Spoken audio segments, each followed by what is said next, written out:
When last we left off, Serena had made her way to a frozen, glistening golden amber temple in the middle of the Barovian wilderness, high above the treetops where she started. It took a lot to get here. Along the way, her friends nearly died. She got some revenge on a local vampire, and then arrived only to be greeted by a very rude awakening. When she entered the temple, she realized quite quickly how dangerous this place can be. As a thin stream of green mist started twirling out from this statue that was completely shrouded in shadow and darkness, and nearly killed her. She managed to escape, get her bearings, kill some flaming skulls, explore the temple a little further. Casimir found a wand, apparently, that reveals secret doors. And also revealed a little bit about his past. How Strahd sent his servants to completely obliterate the female population of the Dusk Elves.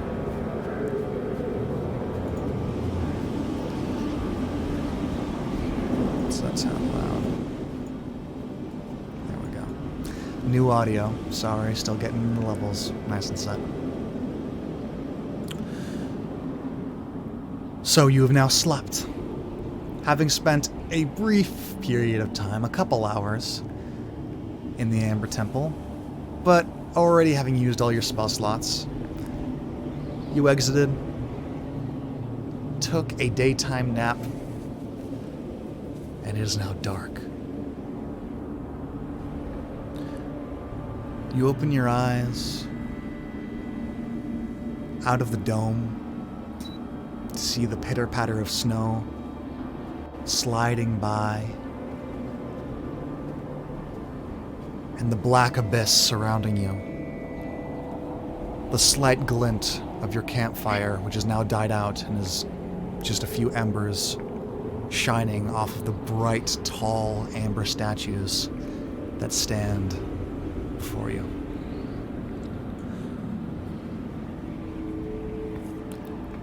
Ismark is already awake. Casimir is already awake. And are ready to go back inside this place whenever you are. So, as you awaken in this darkness, and you consider your options, the story, the nightmare, is now yours. What would you like to do? Well, what is there to do except continue exploring? And she steels herself to go back in and explore more of this place. And now she remembers the dream or nightmare, whatever she had the night before. She remembers that she has to get to the vault. She doesn't know where exactly that is or what's going to be there.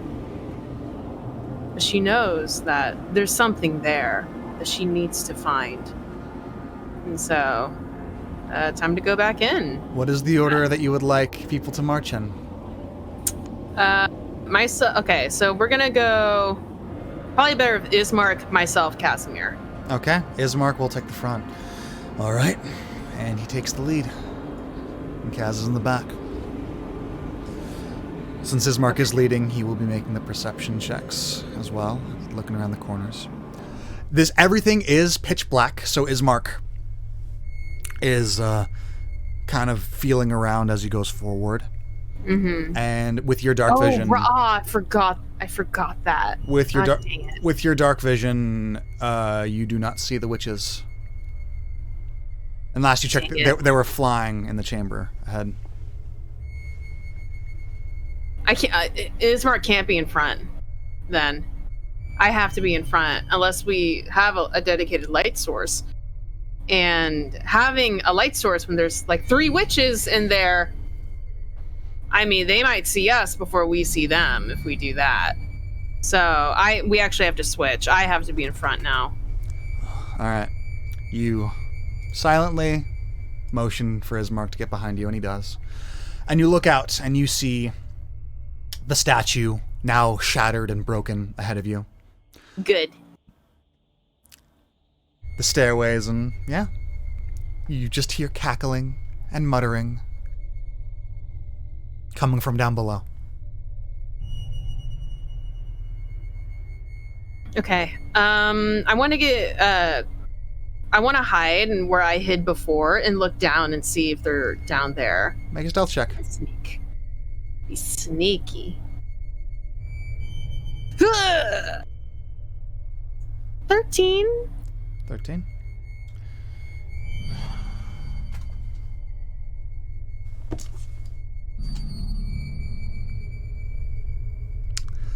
That is just good enough. Whew. Whew. I didn't want to go straight into battle. Yeah. From the get-go. You go up, stay low. Ismark and Casimir are staying back. And you see 3 witches walking around the lower area with brooms spread about. One is looking at a door that seems to be going in right from the south, and she's examining it and looks back toward one of the other ones. I think this is the crypt. And I'm going to color code them so that I can make reference to them. So the red one yells back to the blue, I think this is the crypt, to which she responds, of course it is! But that's not what we're looking for, is it? Where are those amber sarcophaguses? The green one responds, sarcophagi, you dimwit! Blue one, I am not the dimwit you are! And they go back and forth and back and forth. Great. They're like the good fairies from the live action remake of Sleeping Beauty, Maleficent. They are unlikable and idiotic in many ways, and nothing like their original counterparts. Cool. And they're even color-coded the same. Love it. Okay, so let's see. So one's fauna and flora and Merryweather over here. Let's see. So what have they been doing the past day? They've just been searching the ground floor. They've been searching. Are they? They're just here on the ground floor. They're just looking throughout the doors, like. Yeah, the red one is struggling to open the gigantic double set of amber doors, and she's pushing on it, and she's trying to open it. She can't do it. Well, I'm not gonna help her. I'm surprised they won't try to use magic. I wonder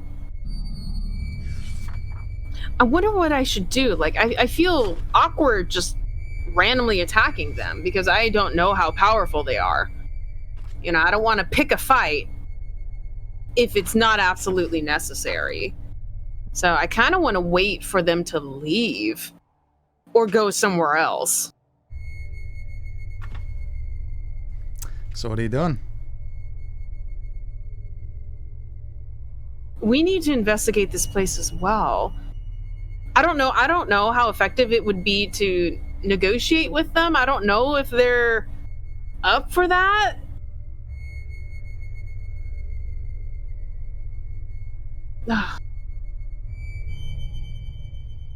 Nah, that's probably not a good idea. I mean, whatever deal I try to make with them is probably not going to work out in our favor. I'm gonna wait. I'm gonna see what they do. Stay low. Stay quiet. You watch as the green one goes toward they all go toward the middle. The blue looks to the green. All of these doors won't open. Turns to the green. Yes, but it's not as simple as that.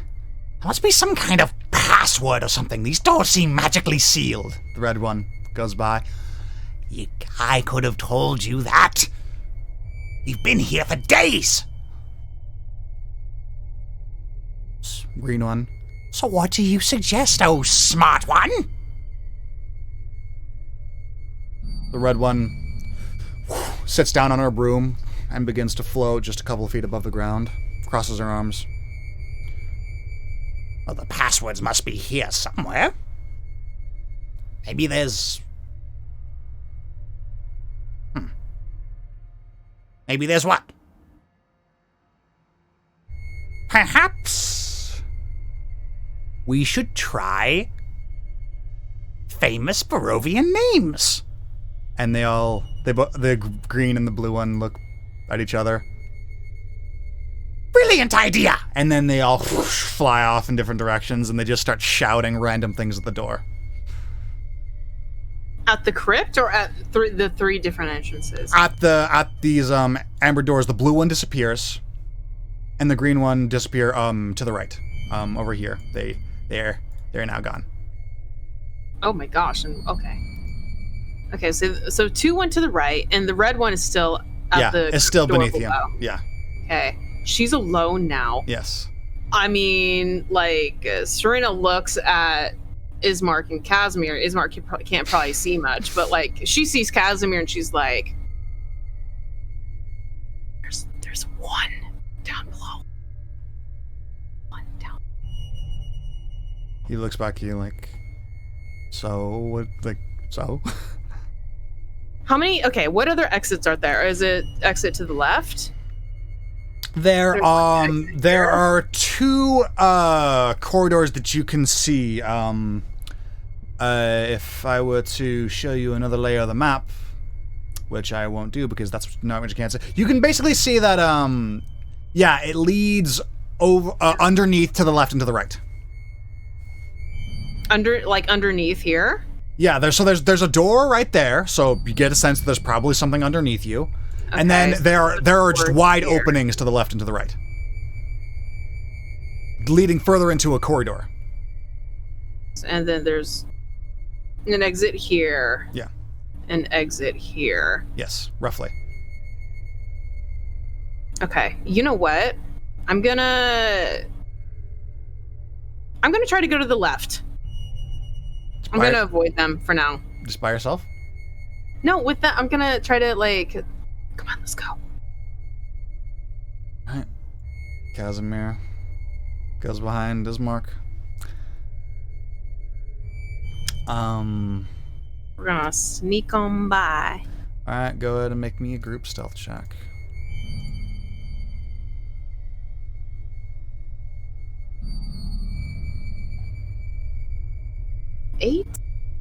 18. Oh, who's our elephant foot here? Is it Ismark? That was Casimir. Dang it. Still enough. That's enough? Whoa. Yeah. The Red Witch is very busy. Marafio! Kinsak! Mordenkainen! And she started just losing her shit, shouting names at this door. As you manage to sneak by, go ahead and move your token.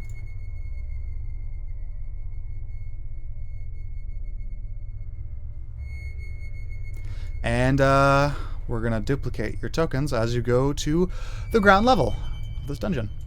Ooh. Da-da-da-da-da. So, she is still right there. Go ahead and move your tokens. Here? Yep, and Ismark is in the middle. Is that a statue, or is this the exit? There is an exit. Yeah, the exit's right there. Yeah, that is a statue. Okay. Another very large amber statue. Is it gonna try to kill me? Make an insight check. I'm gonna incite the statue. Is it gonna try to kill me? Seems like a statue. Okay. Good. You stay that way. Don't mess with me. All right. So Watching you. you carry on, and you see a hallway, and go to the area because this is a dungeon, and there's so many things to read. So many things to read, and as we've all established, I can't read. So Same. I can't read either. yeah.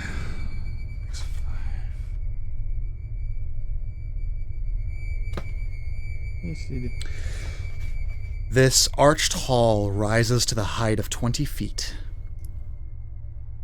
You can see your reflection in the amber gaze, but the images don't mirror your movements. Instead, they wave their arms and scream silent warnings at you. So there is just the slight honey glaze of amber to everything, and your reflection is just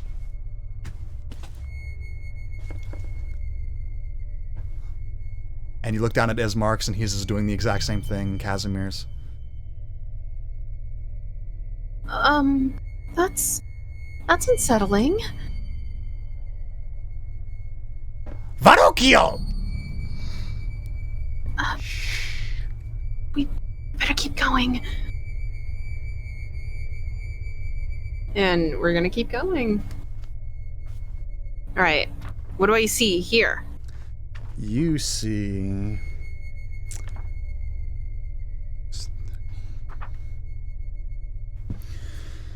glistening amber coasts the walls and ceiling of this enormous hall like sculpted honey, and dust covers the black marble floor. The vaulted ceiling is 25 feet high, set into the walls at the height of 5 feet. At a height of 5 feet are amber ledges lined with life-size alabaster statues of cats, frogs, hawks, owls, rats, ravens, snakes, toads, and weasels. Many of these statues have fallen off their perches and lie shattered on the floor. An amber door to the north wall stands open. 4 other amber doors to the west and south stand closed. There's a door here. Yeah, and the one to the north is open. This one's open. Okay. Yes. So there's one. This one here. Yep. There's one to the left, and then Door. you said the last one was Door, and this seems like a gap. like a walkway. Okay. Yeah. Which you can probably see with your dark vision. So it's a set, Right. it's a set of stairs.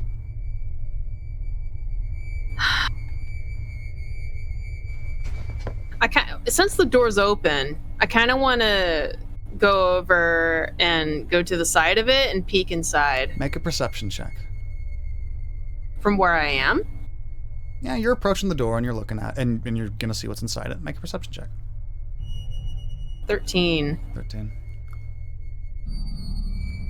This room has amber glazed walls and a floor of purplish black marble. 2 amber sarcophagi stand in alcoves to the west and east. A third sarcophagus that once stood to the north alcove lies shattered on the floor. Clustered in the middle of the room are 4 loathsome hunched creatures. Each one has a single large baleful eye. So, you're right around here when you notice this, and they do not seem to have noticed you. So there are 4 creatures in there already. Yoink. Oh! Oh boy. Ugh, those are spooky. Well, I could really spice up the place with a fireball. I mean that's pretty spicy, if I do say so myself. Uh-huh. It would light the entire room. Yeah. Fireballs are pretty loud. And you would know that. Yeah, that's fine. I mean, I imagine okay, so it could alert this witch, but I really doubt it would alert all the witches down here. I mean, how much does sound travel in a place lined with amber? That's a good point. Like, does sound travel like we're in a cathedral, or does sound travel like we're in a place lined with like marble and stone? That's a good point. I don't know how resonant amber is. Right. I mean, if we're talking, amber is like a precious stone. Yeah. Right. I don't know if anyone's ever tested like a room made out of like, I don't know, like a precious stone or something like that. I don't know how resonant that would be. It's true. I'll say this. Fireball is a very loud spell. It is a big, big boom. And for the sake of this, I would say that you would imagine probably they could hear it if you cast that.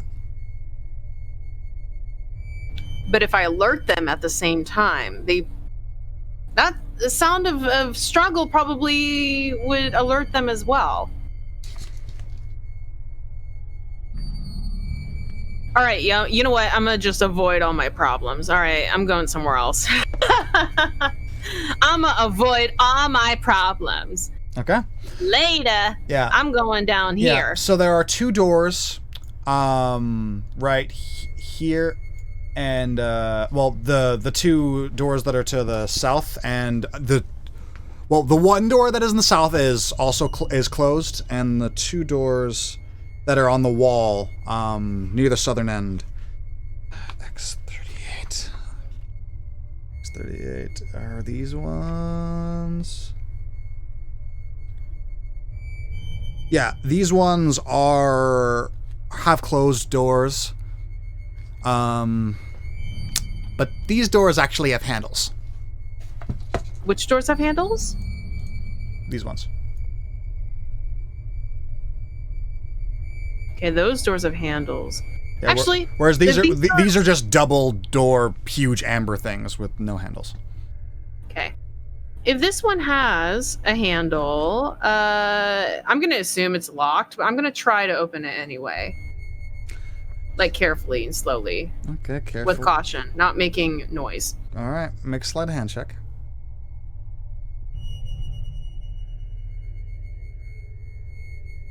A 6. You push the door open, and it goes way quicker than you were expecting. So the door is not opened with care. You still maintain your stealth, but it goes and then you catch it. It's like, oh, everything has required so much force. That was really something. Furnishings made of ancient colorless wood have collapsed under their own weight and now lie covered with cobwebs and dust.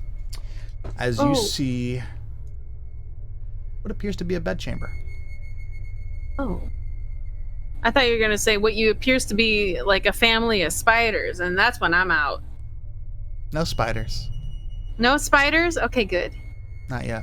Because you mentioned cobwebs, and I'm like, oh no. Well, there's cobwebs, there's spiders, and I don't like it. Serena don't like it. She just says nope to that. Alright, what are you doing? I guess I'll explore, take a look, see what's inside, investigate the space. Make an investigation check. A 10. You look around and you see that this room hasn't been used in a while. The bed is dilapidated and has fallen apart and rotted through. There's some things that are wet with moisture. And the dust and the cobwebs look like they haven't been disturbed in a while. As a spider around the size of a hand just dangles out in front of your face. Nope, she's out. She's out. She closes the door. All right, she's done. She's done with that room.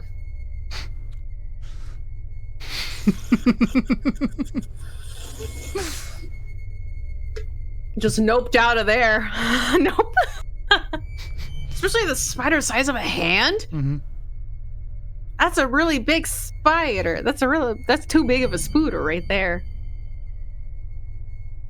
All right, well, let's try the next room. I assume it's another bedroom, but you never know. All right.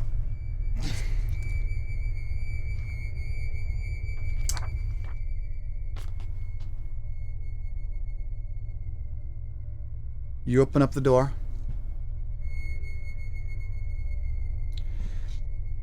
This room, once a bedchamber, is littered with broken furnishings. Scattered about the room are remains of a bed, a wardrobe, 2 trunks, 3 tall candlesticks, a desk, a bookshelf, and several chairs.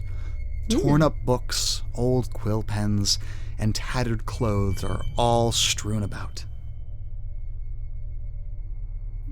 I'm gonna investigate this place as well. Okay. 23. Looks like an interesting bedroom. Oh my god! As a piece of the chair floats up and is thrown at you. Oh, I always forget to... Am I rolling initiative? Yep, that is a 23 to hit you. What? Okay. You take rude. You take 2 points of bludgeoning damage as the leg of a chair whaps you across the shoulder and splinters across the wall, and all of the furniture begins to rise.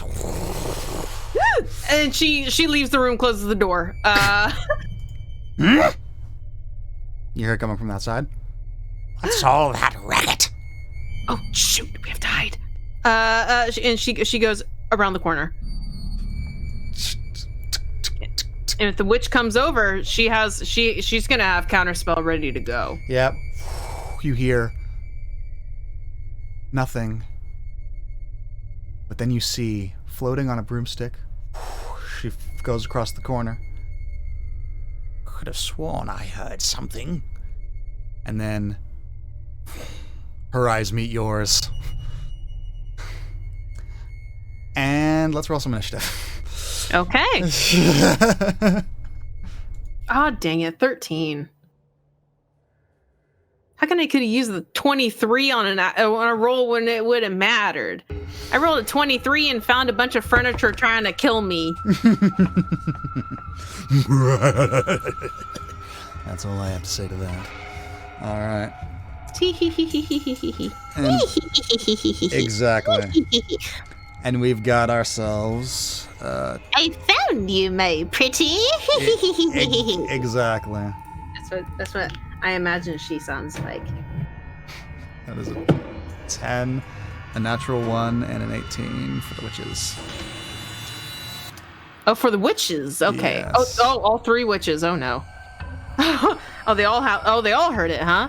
And then all these eyeball, like, cyclops looking monsters, they probably heard it too, although they're probably gonna close the door, because if they get involved, I'm just gonna fireball them all. Okay. Yeah, the eyeball creatures are all huddled around the door, peeking around the corner, just looking. Yeah, they're just spectating. They're like, oh, what's happening here? Woo! And there we go. And then that's a natural 20 for Casimir. Good. 22, Kaz. And what did you get? 13. You got a 13. Okay. So that is 18 red. 10. Oh no. It's whoopsie-dazzle. Then we got Ismark. Oh no, we got you then, Ismark. 13. Serena.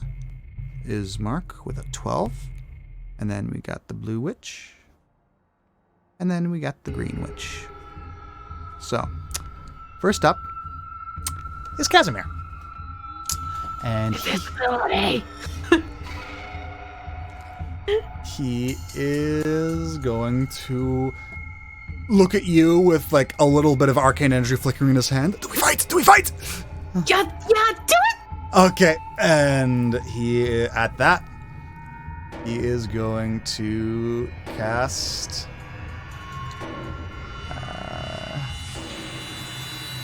Yeah.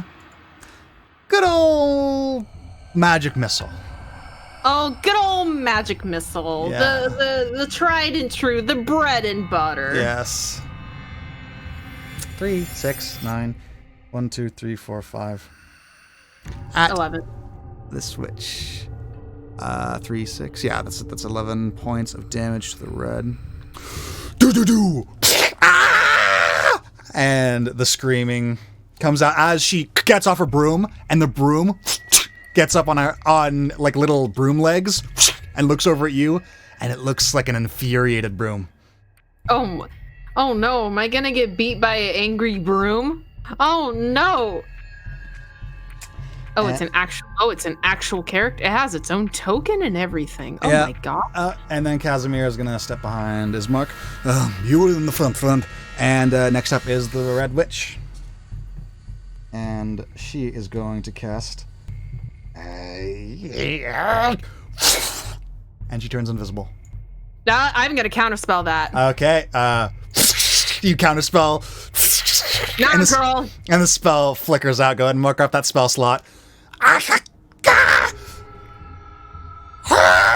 And what's her movement here? 30 feet. So she gonna move over there and run like the wind. As the broom goes over to Casimir and is gonna whap him. You know what? Let's bust this broom. All right. If this witch is gonna run, she ain't gonna have no broom. Okay. Yeah, and then one of them hits. For Rick. So that at 5 points of bludgeoning damage. As right across Casimir's jaw. That hurt. And that's all the broom's gonna do. Serena, you're up next. All right. Well, I'm not gonna fireball the broom as we would all be in the impact. I want to. It's too close. I want to firebolt it. Awkward. I can't shatter it because we're all in the blast. Too close for a firebolt. I want to catch it on fire. That's ideal, probably. I also got a pretty fancy sword. I do have a pretty fancy sword. You're right. Sorry. It's pretty much a regular sword.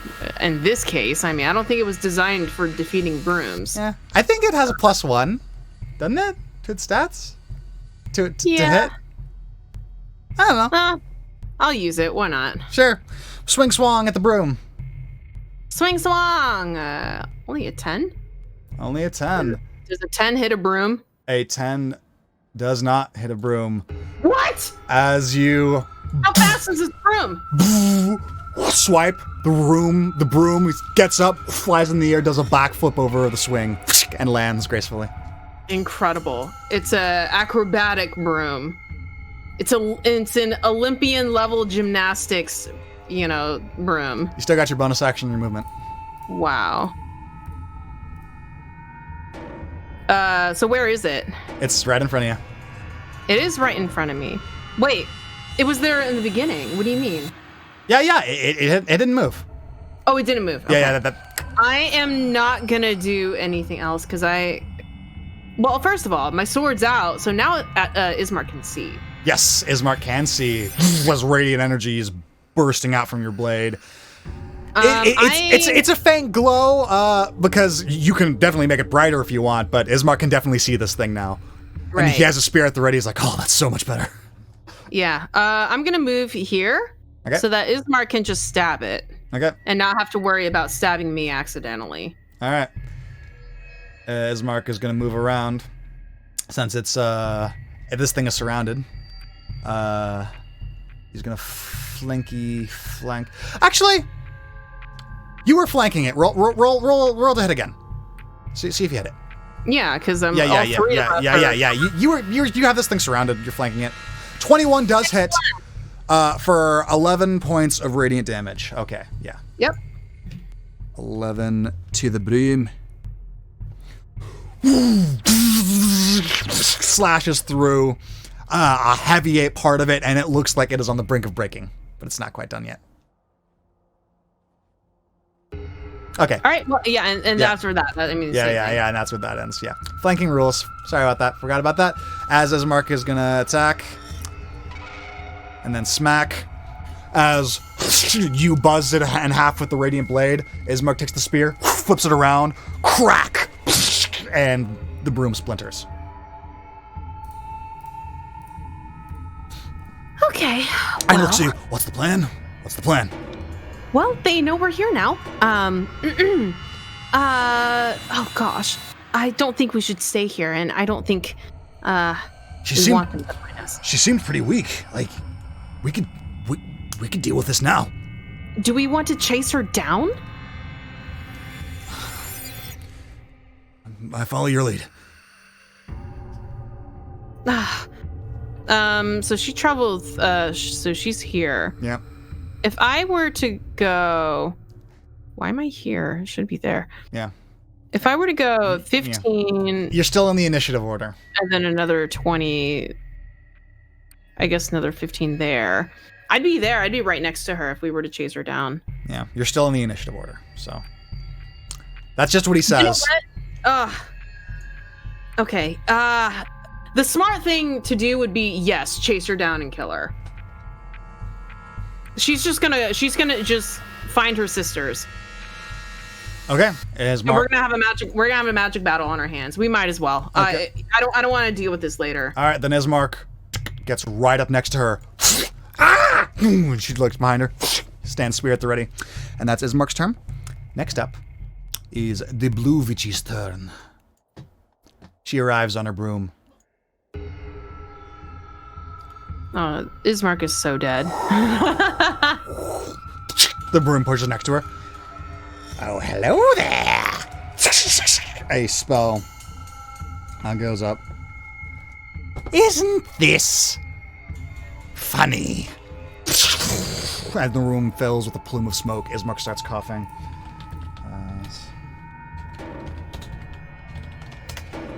Okay. Alright, we got a wisdom save for Ismark.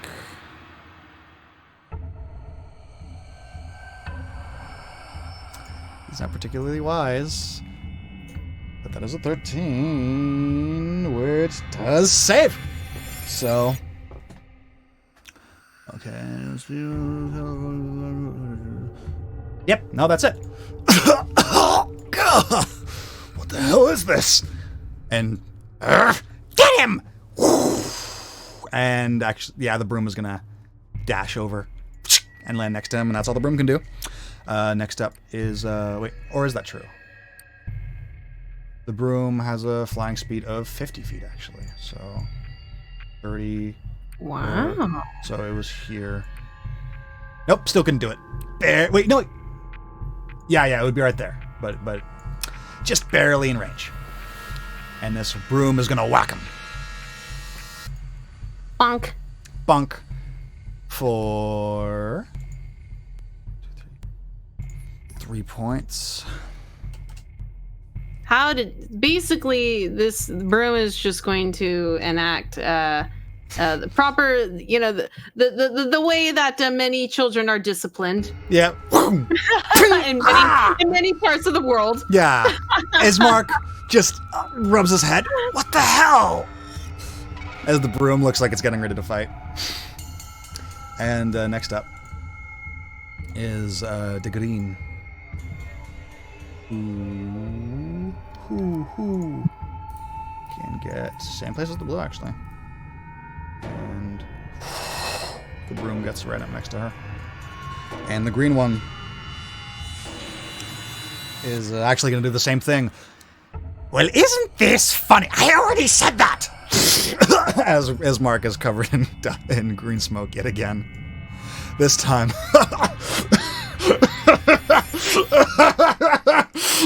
And he falls down on the ground, cracking up, laughing. Uh-oh. Oh, no. Oh, hideous laughter. Uh-oh. And yeah, he is laughing pretty good. Next up, that's Casimir, who steps up. Yeah, he's gonna step up right here. Are the witches immune to the laughing, hideous laughter? Or is it just a one-person deal? Do you know the? Does Serena know the spell?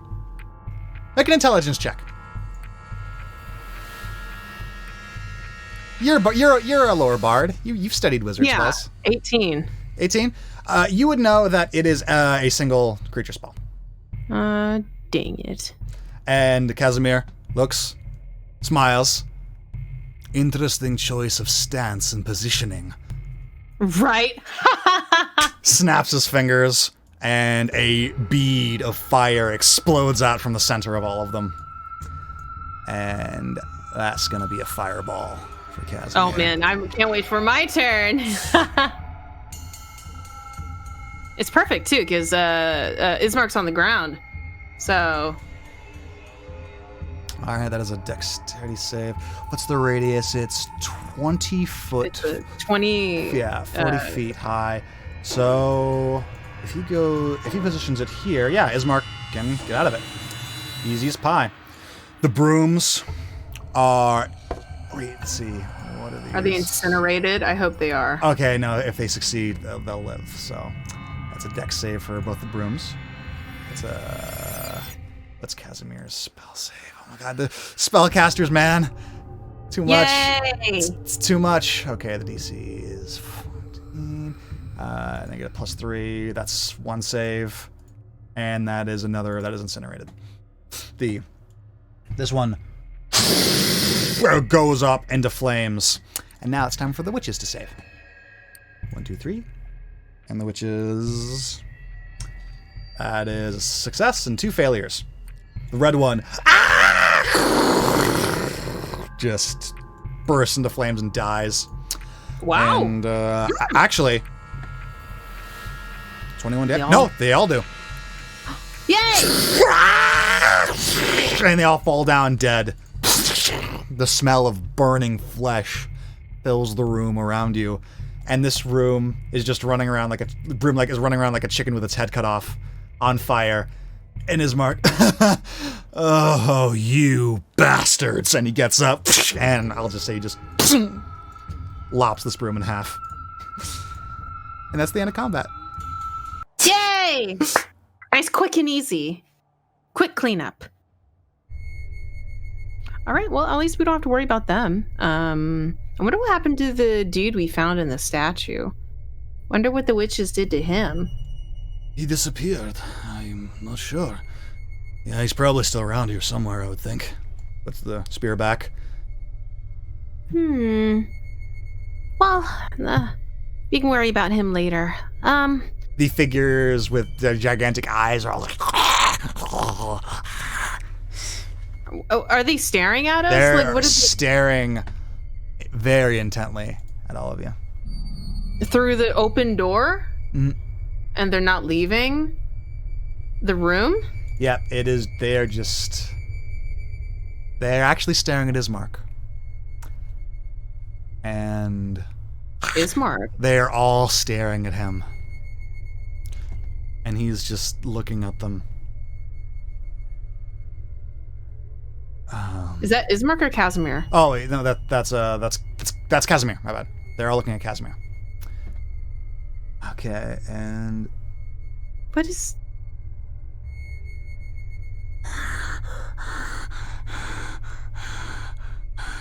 and it is just staring at him.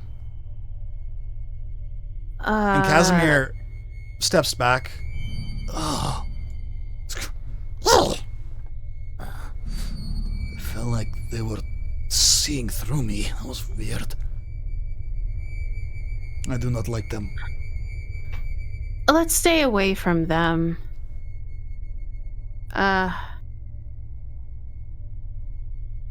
They haven't followed us yet. Creepy. Should we take care of them too? I don't know what these things are.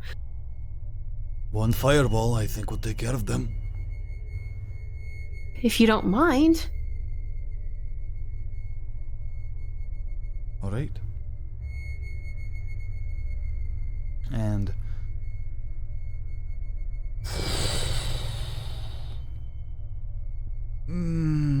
he thinks for a minute. Studies these creatures. Casimir? Maybe a bit more than one is necessary. They look a little bulky. Huh. All right, should I cast one as well? On 3, yeah? Sure. 1, 2, 2, 3. 3. 2 fireballs at once. 28. Gonna roll. Oh, there we go. That's 28 and 25. And let's look at these things.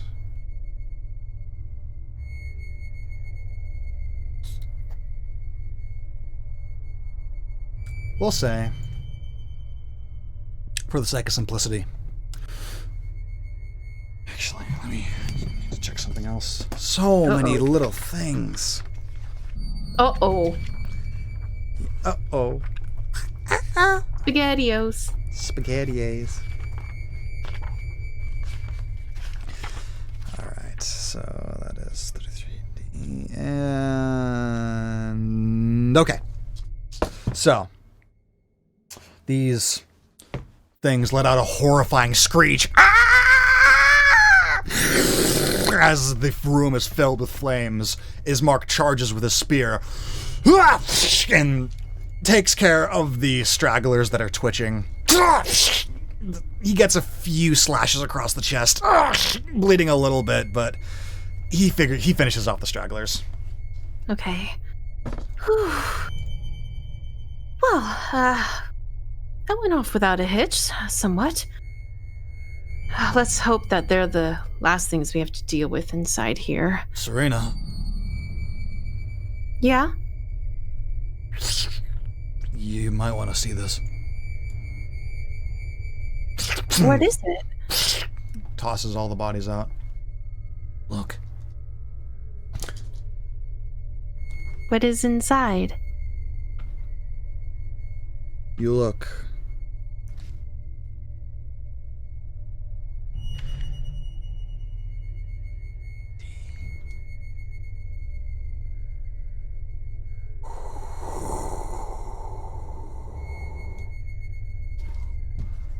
The 2 amber sarcophaguses begin calling to you, Serena.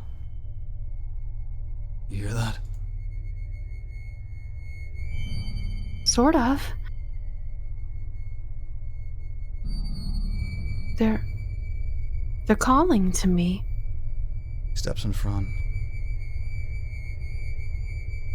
The west one. Do you seek the gift of the stars and ice?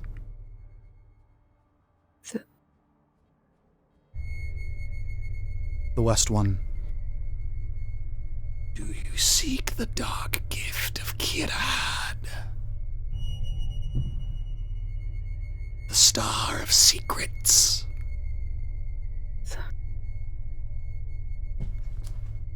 But, and she's like, oh, what?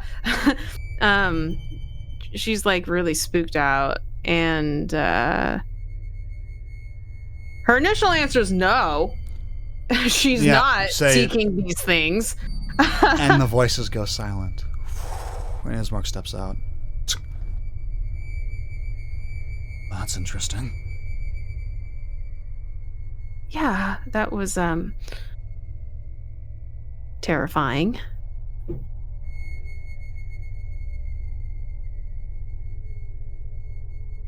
Let's continue. And she closes the door.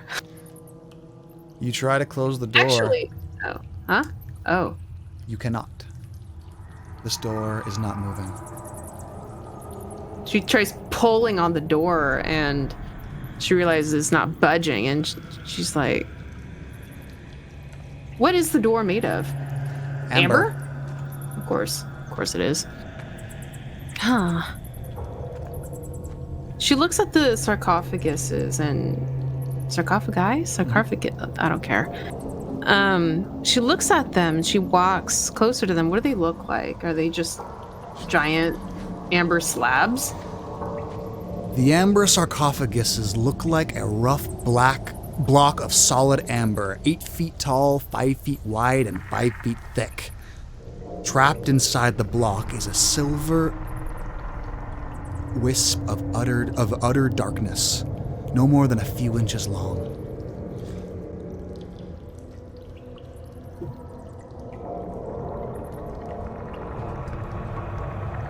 These things.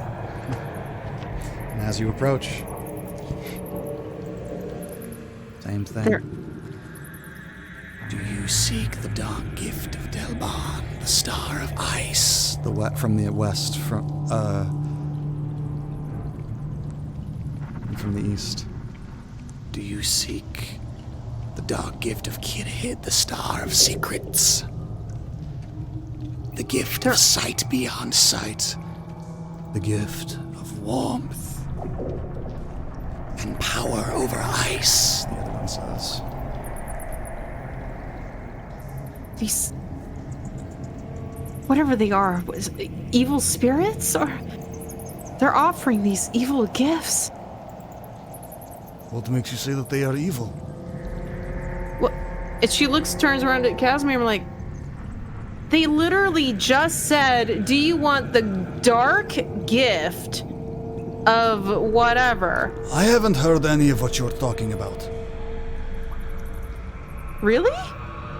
You don't hear them? Maybe step inside the room. Casimir steps inside.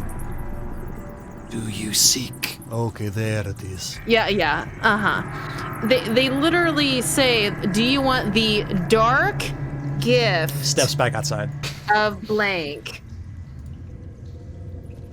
No one describes something good as a dark gift. And I don't think either of these things are comedians. Well, that'd be hilarious if they were. Mm-hmm.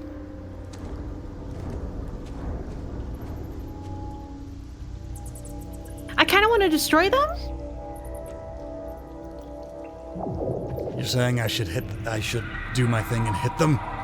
Same thing I did with those stone gargoyles? I mean... Okay, hang on.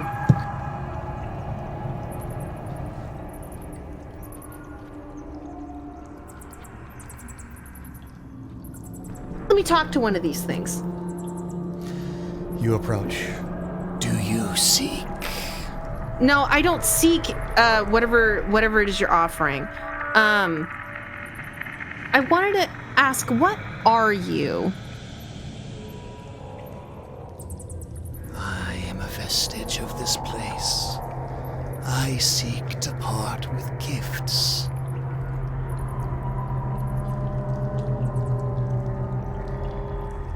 Okay.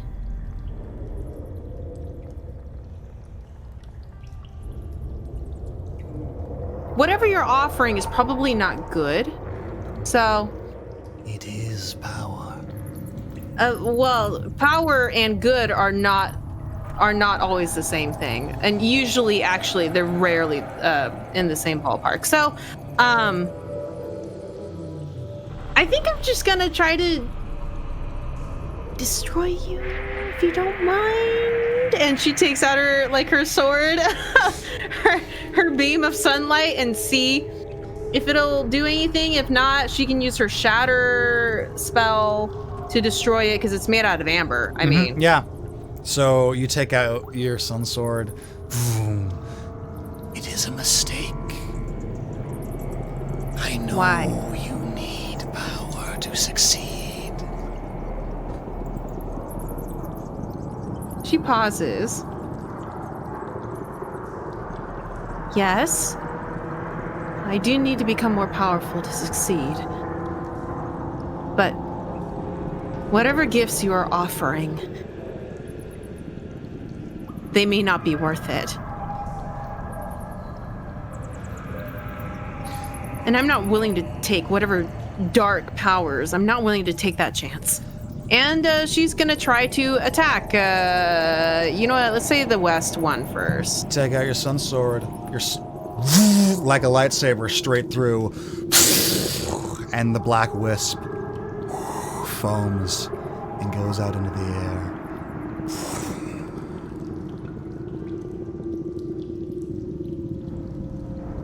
She like waits to see if something happens. If it's gonna manifest and like, you know, we have to fight again. She's like looking around.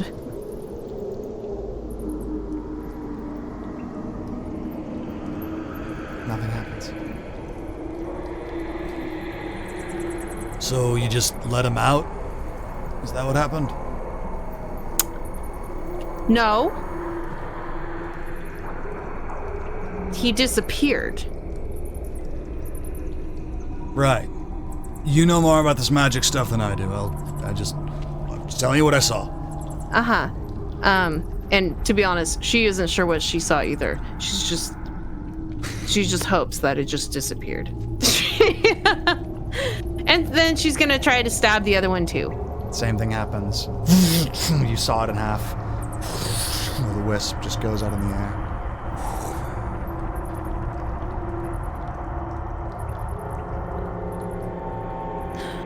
Okay, well, I guess we're done with this place. Is there anything else in the room?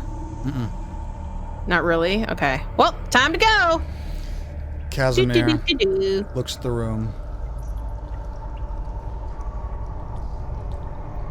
Looks at both of the things that you sawed in half. Sarina? If you intend to destroy all of these, perhaps wait until I have heard what they have to offer, please. Why? This could be. I mean, This could be what my sister spoke of. well, This could be the way to end Strahd. We don't know. wait, no, hold up. Wait. I mean, I don't know if all of the sarcophaguses are going to offer evil gifts. I kind of assume they all will because of how evil this place is, but if these two are anything to go by, they're just gonna offer evil gifts. Do you want an evil gift? We talked about desperation, yeah? There looks back, steps out of the room. If one of these things were to say, I don't know, I will kill Strahd for you. Do you accept my gift? I would say yes. Well, okay, fine. I'll hear them out, okay, before I destroy them. And I want to hear them out as well.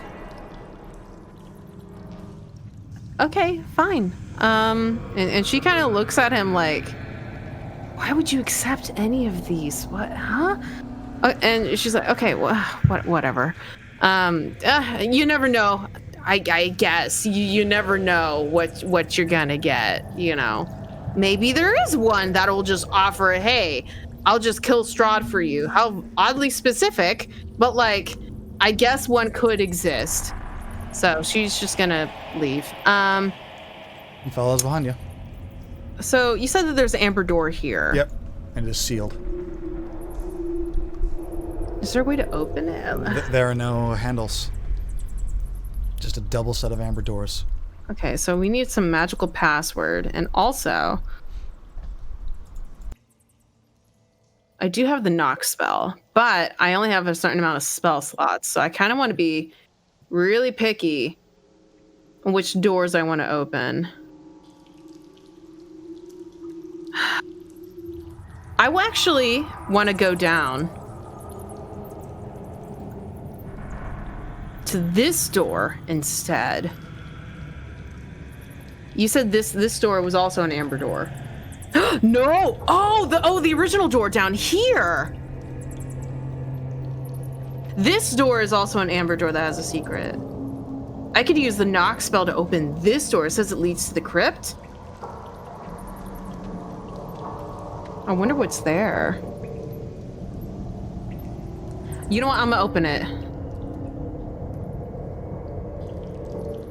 Well, yeah, I'm gonna use a knock spell.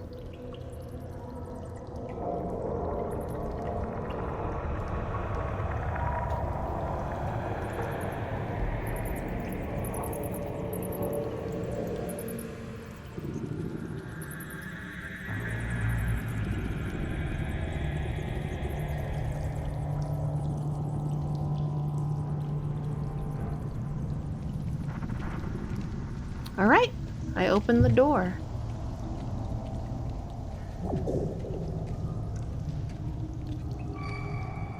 Yeah, my whip. I have my sword.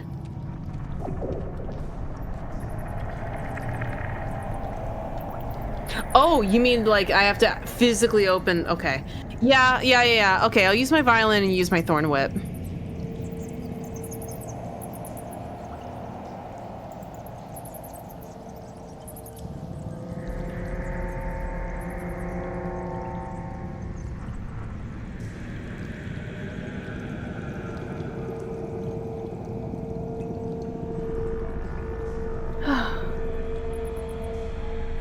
All right, what is in here?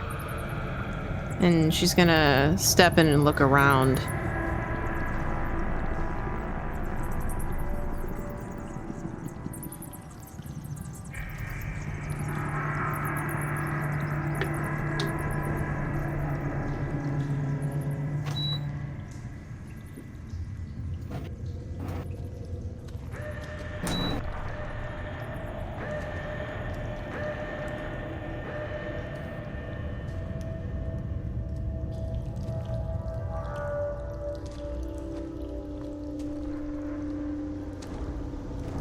Okay. So she's gonna step inside, look around.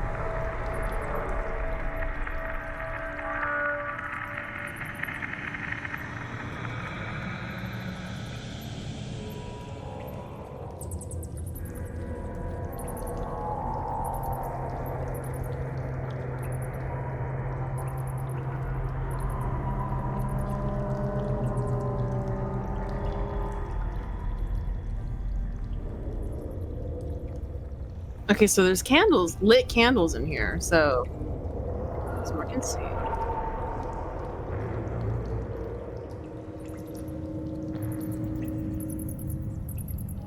Okay, over here, look around the corner.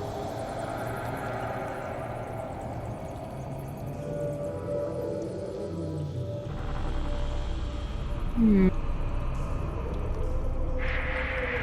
here.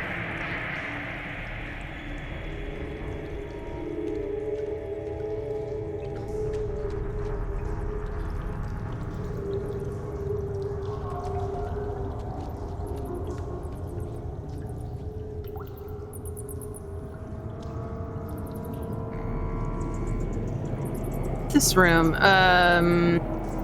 in here. Is that the one that you just described?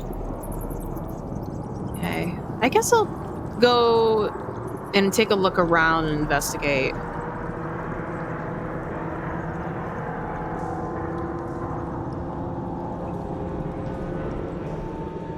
I didn't find nothing.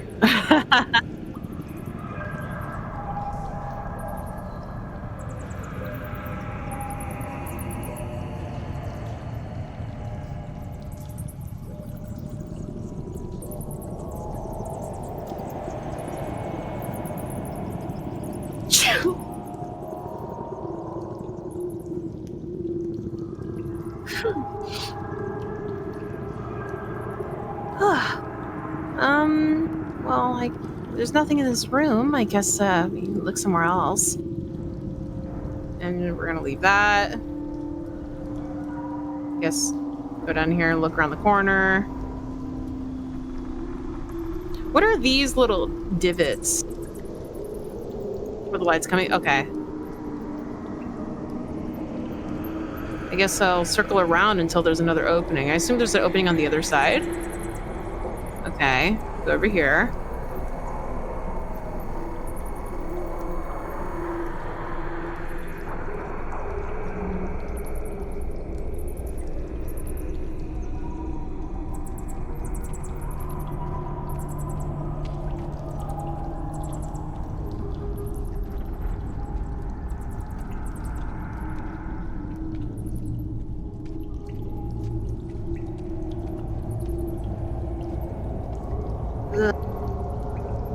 Can I investigate in here as well?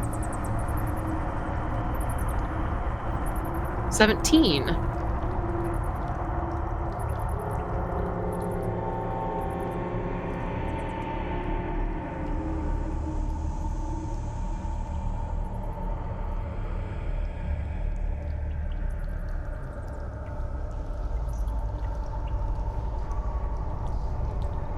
Are these bodies like, you say they're rotting, but that implies that they're kind of new?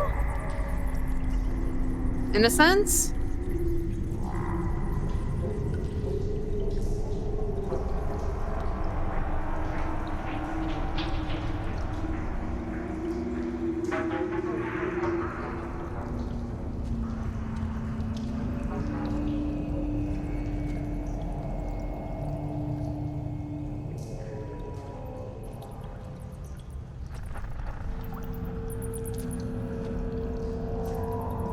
Something. Ugh. Well, I guess she'll just look around the room and, I don't know, use her sword, not her son's sword, her rapier, to kind of, like, pick around, like, looking through things.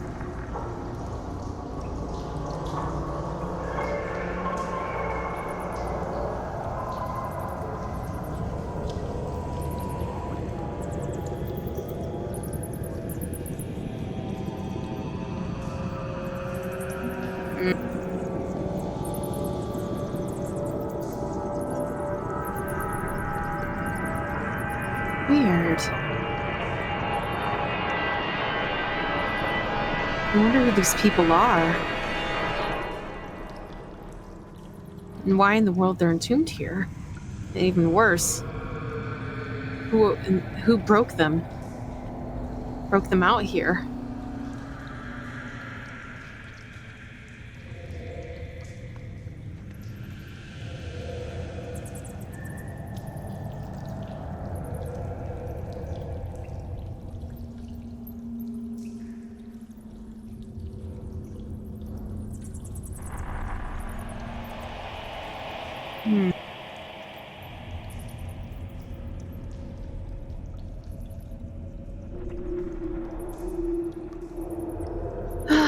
Well, I don't really know what to think of it. I guess there's nothing here that we need. Can you guys think of anything? I don't know.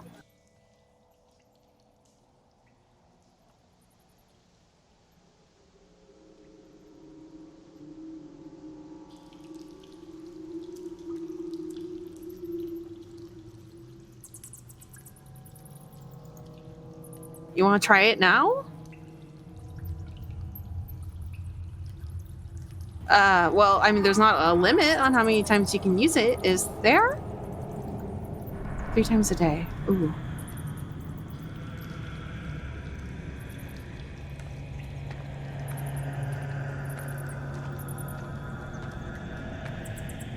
What was in the other room? Nothing, really? Nothing in the other room.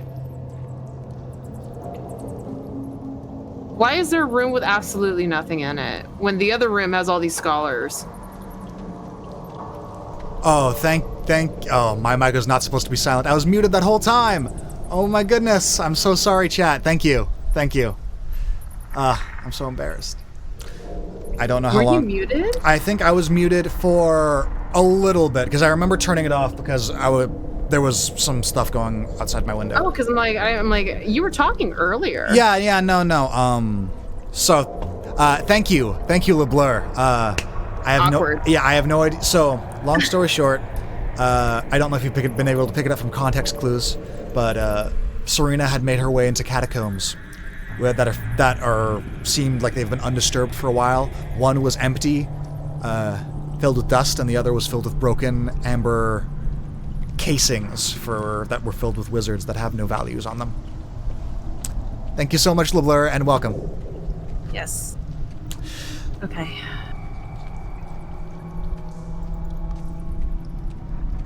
I'm trying to think, a 30-foot range? Yes. 30-foot radius. Radius. So that means, okay, so 60-foot diameter. That's not bad, actually. So is this like a wall that goes straight into the ceiling? Yeah. Secret door trap within. Okay. It says within 30 feet of him. So that is the description of the wand. So it's within 30 feet of the source. So yeah. Right. Yeah. So because I ideally kind of want to get it so I can look at both of these, but I'm thinking 30. Ooh, actually, that might work. Does it go through walls? No. Well, ideally, it would go through walls if it's looking for hidden doors. All right. You know what? This is the spot. Okay. Casimir. Right here. Casimir steps, waves the wand. Nothing happens. Ah, we'll rip. We've got 2 left. All right, fine. I was hoping to find more, but let's keep going then.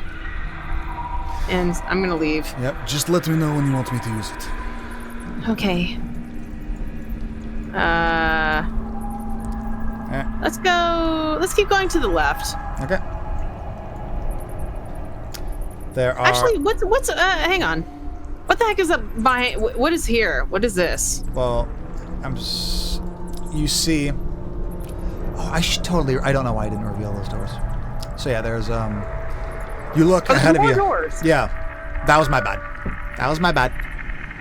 So next to the now collapsed statue, you see a beaten down amber door that is toppled and leads into the entrance to the north, and another double set of amber doors to the right. I want to go up here. All right, you move your token. Okay. Go by the door. Look in. The amber doors that once sealed this great stone room have been smashed, their pieces lying amid crushed bones, armor, and weapons.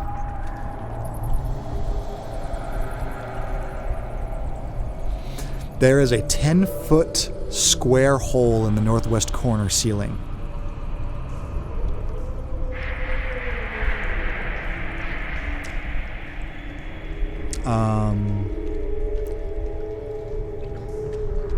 And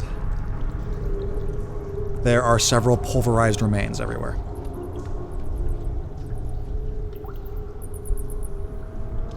In this room. Yes, there's a bunch of pulverized remains. Of like bodies. Yeah, of bodies. Of okay. bodies. Are they like recent? They seem not recent. Not recent. Okay. And as you blink, the hole disappears. What? Wait, there was a hole here, huh? What's the plan, Serena?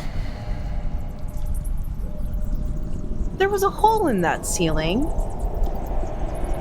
And now it's gone. See, where the outline was where it was. It is now not there.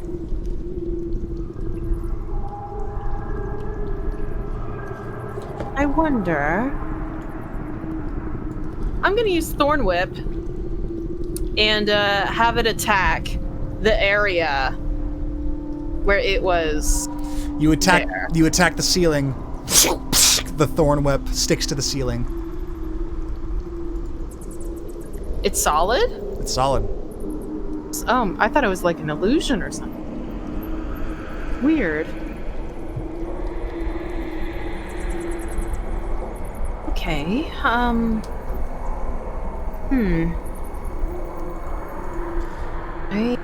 I guess there's nothing else in here. Doesn't seem to be anything of value in here either. Starting to get the sense that we were not the first ones to arrive here. Yeah. Let's keep going. What about these doors? Double set of amber doors, no handles. No handles? Ugh, okay. Basically, we can't do anything until we learn the magic password. I just use up all my knock spells. And I don't want to use up all my knock spells. I already wasted one, so... What are you doing? And the wand thing. Wand? Did you want me to do? No. We'll leave it alone for now. Let's just explore the places that we are able to get through right now. And I'm going to go all the way back to these set of stairs, way to the left. Way to the left. They follow. The stairway leads upward. Into shadow. All right, You know what we should have grabbed? One of those candlesticks. One of those lighting candlesticks. Should have grabbed one of those. Can we grab one of those? I kind of want to run back and grab one of those and bring it with us. These candelabras are affixed to the wall. Ah, dang it. Fine, I'll use my sun sword as a little torch. Okay. The sun sword, as you go it out and light is emitting from it, it begins to get that just a tinge of annoyance. Look, I'm sorry. Okay, it's you're really useful. Don't get angry with me, okay? Indifference. Okay, let's go. Alright, you head up the stairs, back to the first floor. Da-da-da-da.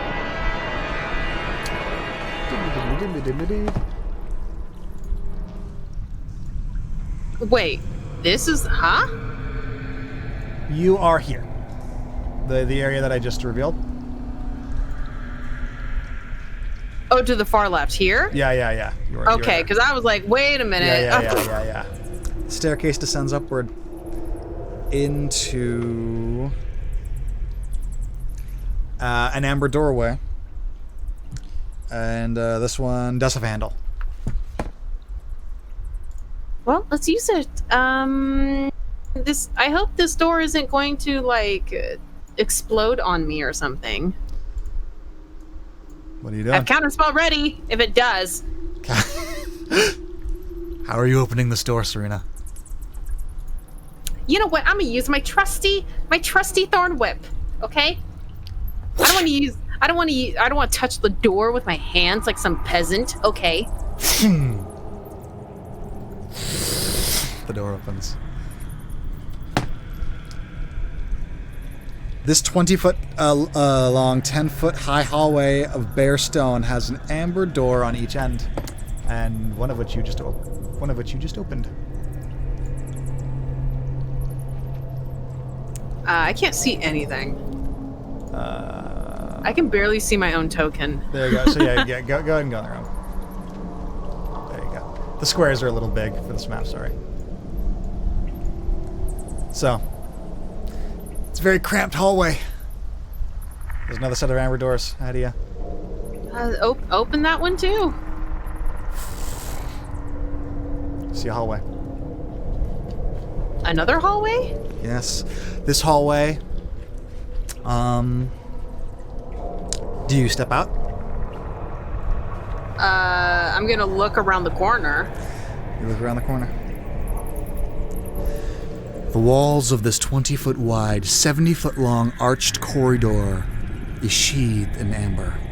The southern half of this hall is scorched by fire, and charred corpses lie on the floor under a burned fur cloak. Several amber doors lead from this hall, and 3 arrow slits are cut into the east wall. Okay, so the slits in the... And you were fired. East wall. You were fired. The skulls fired spells at you through these slits. Yesterday. Ah. Well, not yesterday. Yeah. But last nap ago. Yeah. Okay. And then you got a door here. And then you got a door here, and then you got a door there. And of course the doors in the south, which doy. We already know where that leads to. I don't know what this room's gonna be, but I kind of assume it's just gonna be like a supply closet of some kind. I guess we could take a peek, but I don't expect much. All right, you go to the door. Yeah, we'll see if it's unlocked or not. It is unlocked. Okay, I guess I'll carefully open the door. Stone blocks resembling tables stand in the center of this room, covered in dust. Carved into the stone walls are niches filled with hundreds of dusty bottles. Cobwebs hang from wooden ladders and lean against the walls. There are ladders in this room. Who knows if they're actually sturdy, though? They don't just disintegrate the moment you try to use them. I don't know. I'm just looking inside. It just kind of looks like a hangout room. I don't expect much to be found in here, really. Whatever. I'll just do a quick investigation check, but I don't expect much. What are you doing to investigate? I will use my eyes.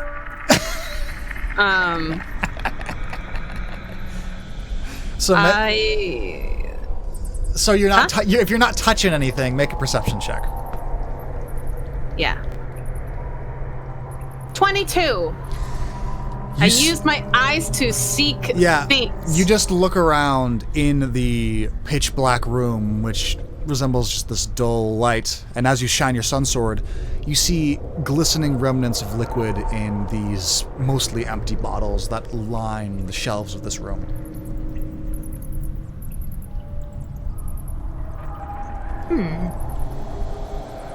I'm gonna take a look at one of the bottles and try to figure out what kind of liquid is on the inside. What are you doing?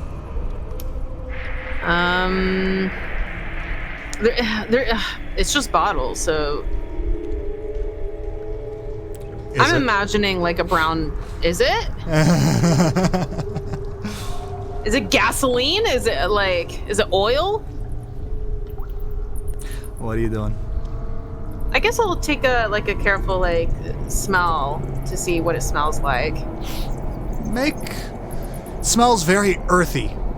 Make a nature check. I thought you were gonna say make a Constitution saving throw.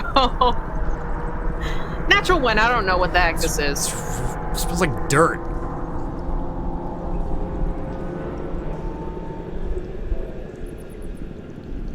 Ismark, Casimir. You know what? Actually, Casimir, you'd smell this. You probably know what this is. Do I have to? Why not? Smelling random things in bottles does not sound particularly appealing for me.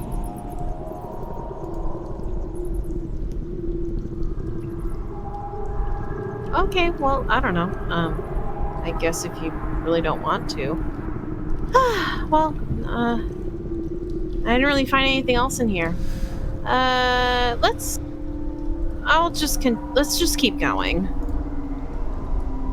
All right, there's another set of doors. There's another set of doors right here, and another set of doors right there. I assume this is just gonna be another storage room, so I'll go ahead and open it and look in. Open the door.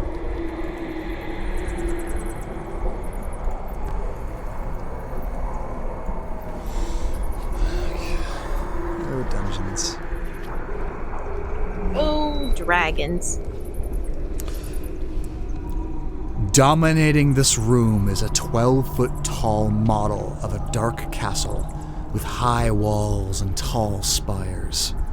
Behind it, tucked in a corner, are some ruined furnishings and a wooden chest.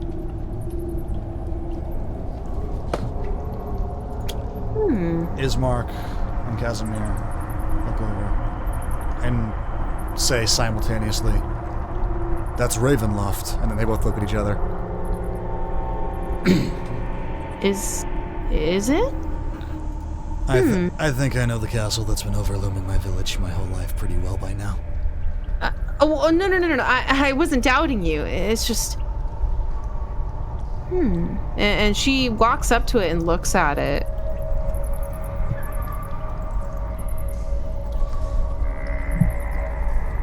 You look at it, and it is a solid piece of stone that has a brilliant likeness to Castle Ravenloft. Wow. Well, this is neat.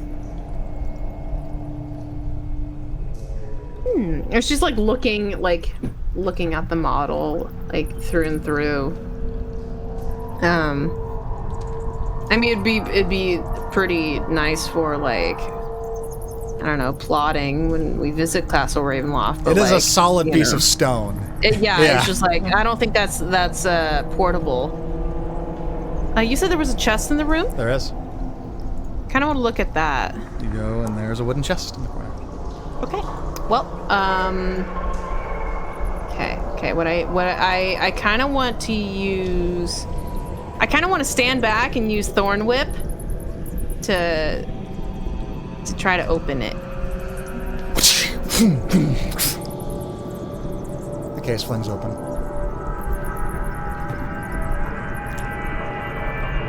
Actually, splinters open is a better term.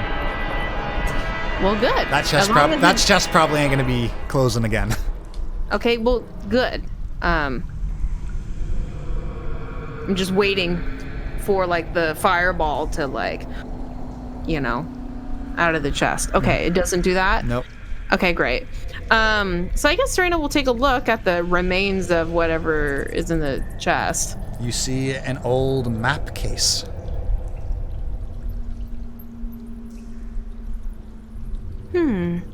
And she'll go ahead and pick it up and look at it. As you pick it up,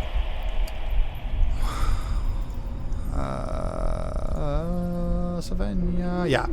With your passive perception, you notice that the bottom of the chest kind of gives a little bit when you pick up the map case.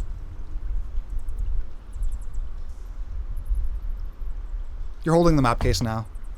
There was just a little bit of give at the bottom of the chest. Like the chest is stuck to the ground, or? Just like the bottom, like bounced a little bit. She looks at the bottom of the chest and like pokes the bottom of it. Goes up and down.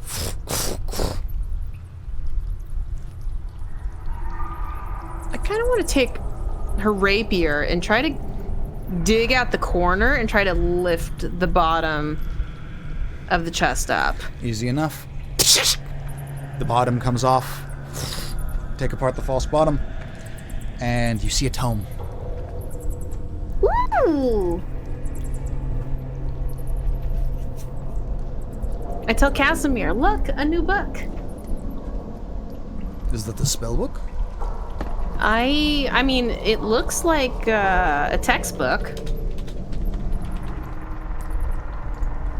Well, great. But what's in it? I don't know. And she'll go ahead and pick it up. Mm-hmm. And like look at the book. Mm-hmm. It is in pristine condition, in stark contrast to most of the other things that you've seen. All right. Is there anything on the book? No cover. No cover, no nothing. Yeah. Huh. And she'll she'll flip over and open to the first page.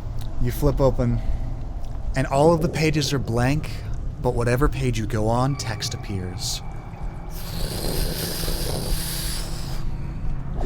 In whatever language you read first, it could be Elvish, it could be Common, and it starts to describe exercises.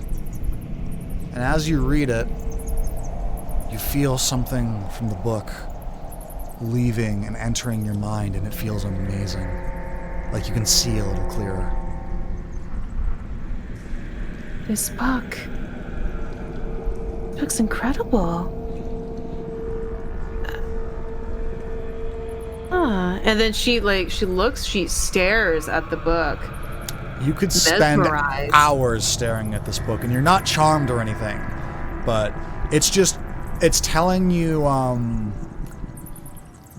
it's odd.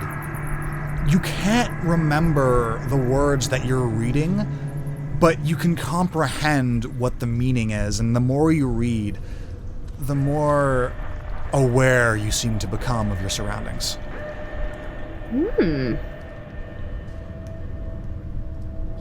That seems like a good thing.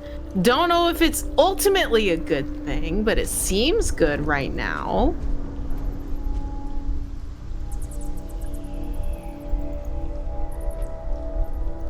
I mean, we need to keep going. You know, could sit here and read all day, but throw it into my bag.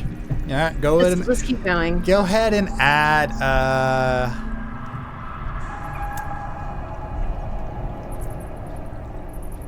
Magic Awareness Tome, we'll call it, to your inventory.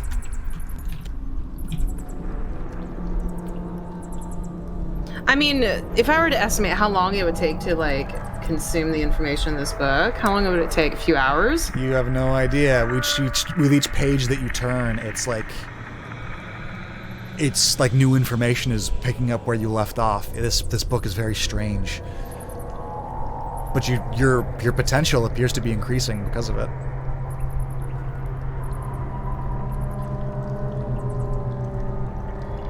Okay, but that's not what I asked. How long would Yeah, it take? it's impossible to tell. Yeah, all right. Well, let's keep going then. All right.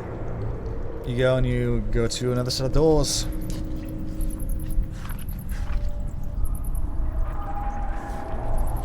Are you opening that up? Yeah. With my favorite spell. Fireball! No. Nah, another Thorn Whip. Thorn Whip is such a useful spell for everything except fighting.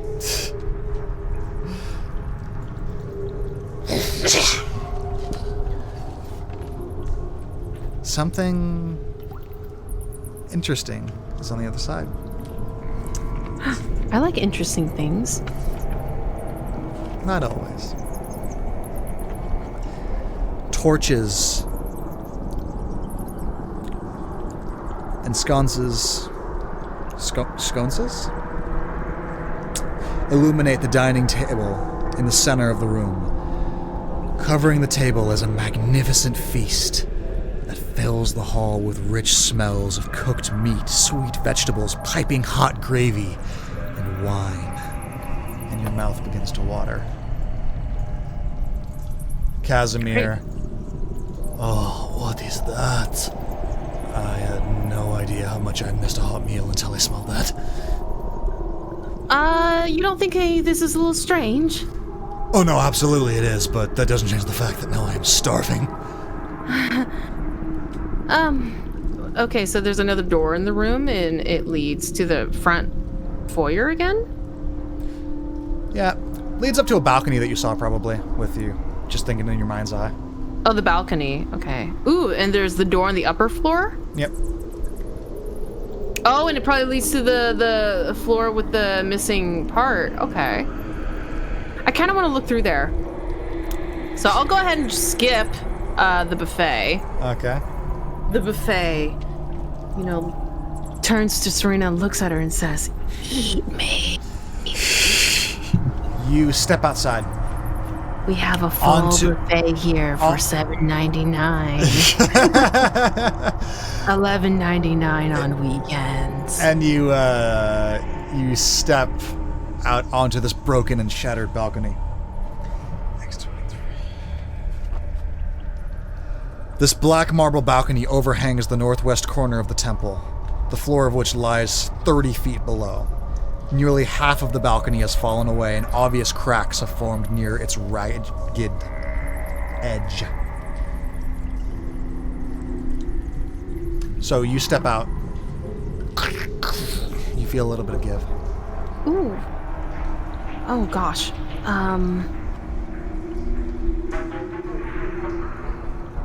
And she's gonna try to carefully reach the other door.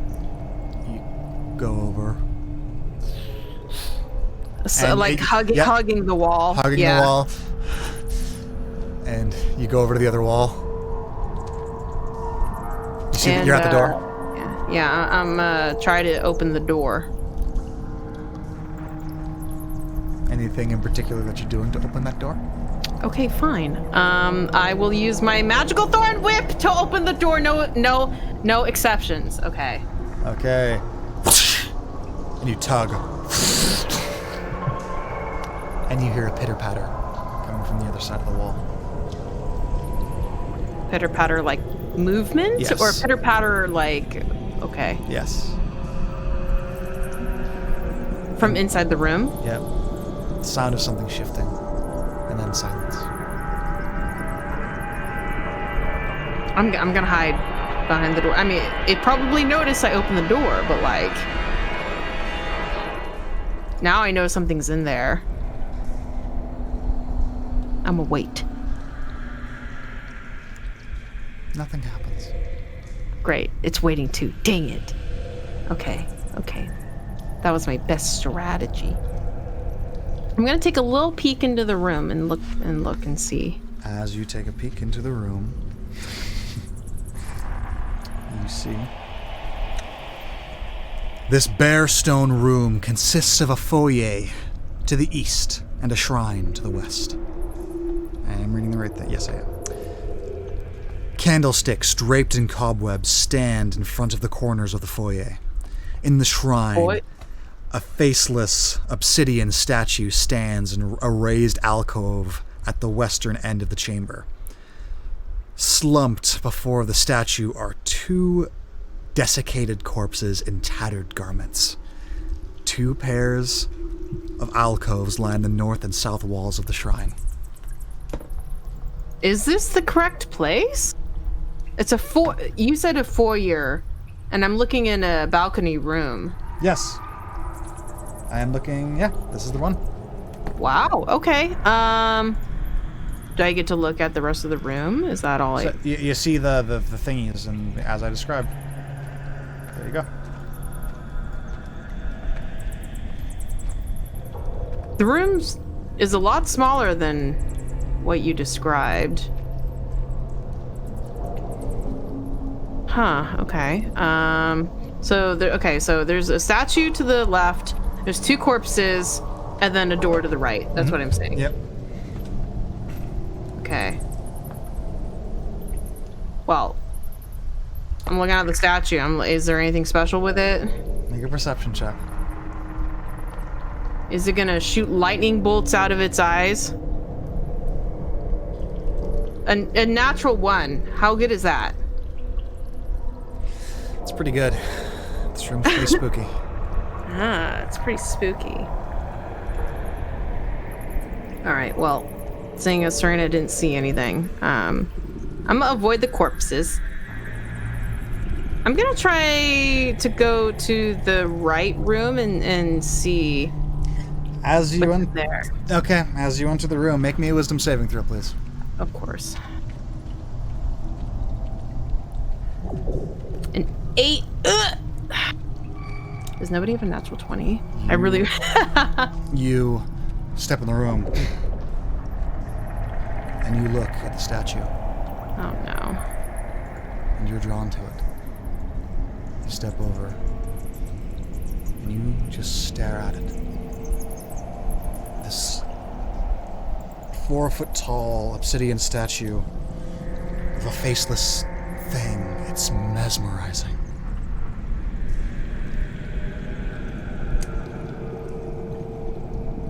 Roughly 15 minutes pass. No. It probably... It would take 15 minutes. Yeah. It would probably be more closer to, like, 3 before you would... Yeah. Ismark would be like, Serena?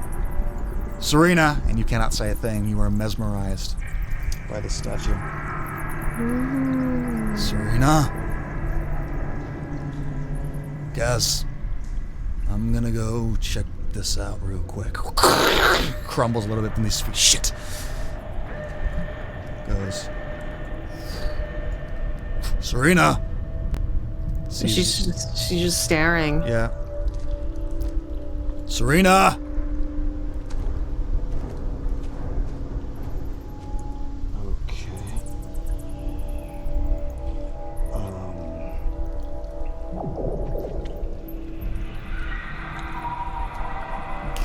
Serena? Serena? Kaz, Serena's staring at a statue and is not responding. Alright. Probably not a good sign, but she's okay. Yeah, she's fine. Serena? Kaz, is there anything that you can do to get her out?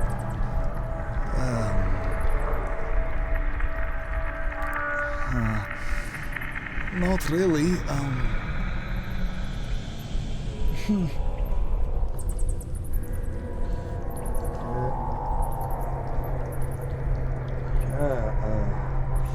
Alright, okay. Let's see. And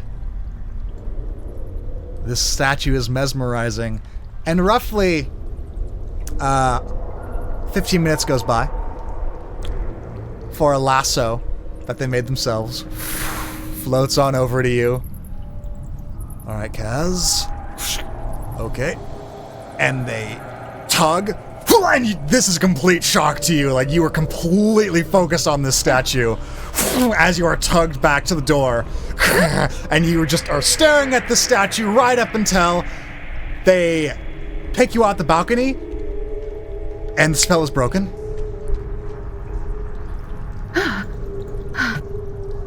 What happened? As the floor beneath your feet. Oh shit. And I need you to make me a dexterity saving throw.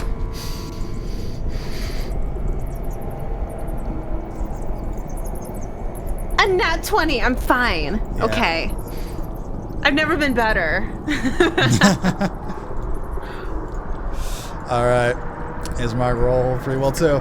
Casimir and you all fall 30 feet down onto an amber floor beneath you. So that is 11 points of force damage, halved to 5 for you, and halved to 5 for Ismark, and Kaz takes the brunt. As you fall and plummet 30 feet, and you all... Kaz lands first, Ismark lands on top of Casimir, and then you land on top of Ismark. Right. Thanks for blocking my fall, guys. Get off of me, please! And she gets up. And you are back on the floor below. Okay, well, we went in a whole circle. You are right there. Great. Oh, that was not fun. Okay, well, I didn't really find anything down that side. Let's try the other side. Let's go to the right. Well, there was doors in that other room. If you wanted to break the statue or something like you did with this one. Well, I could try it, but the balcony, it broke. We would have to climb back over there to get into this room with the statue, and then break the statue. I've got rope. It's up to you. We could do it if we wanted to. I can also fly if we are really desperate. Well, no. Let's try to conserve our spells as much as possible. You head over to the other side. You see a hallway. So many hallways. The amber reflections greet you yet again and tell you to run. Do you enter? I guess so. Okay, move your token wherever you're moving. Okay, just inching along. Peek Okay. around the corner. Yep. Peek around the kernel. Peek around the kernel. Uh-huh. The walls and ceiling of this great hall are coated in amber that glistens like fresh honey. And you see an identical hallway that was completely symmetrical. Except for this one doesn't have a door to the north.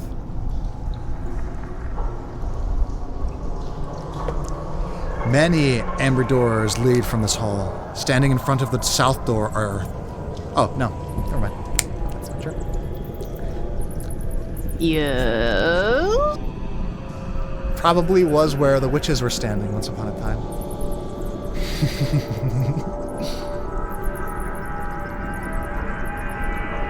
So there's a door here. Yeah, LLM. Okay. You got a door. Meow. Meow. Meow. And meow. Okay. I'm kind of thinking, I'm looking at this door right here. Yep. And I'm like, could I try to thorn whip it and just force that door open? Can I give it a shot? I kind of want to try it. Alright. 19. For 8 damage.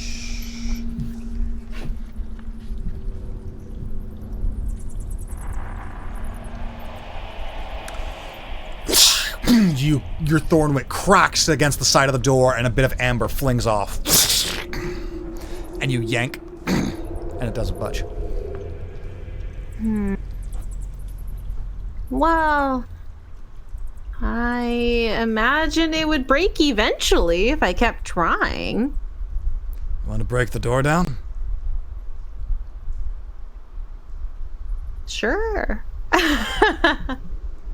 Let's do it. Okay. Let me in! Let me in! I'm that meme right now. Okay. Over the course of roughly 10 minutes, the amber doors crumble.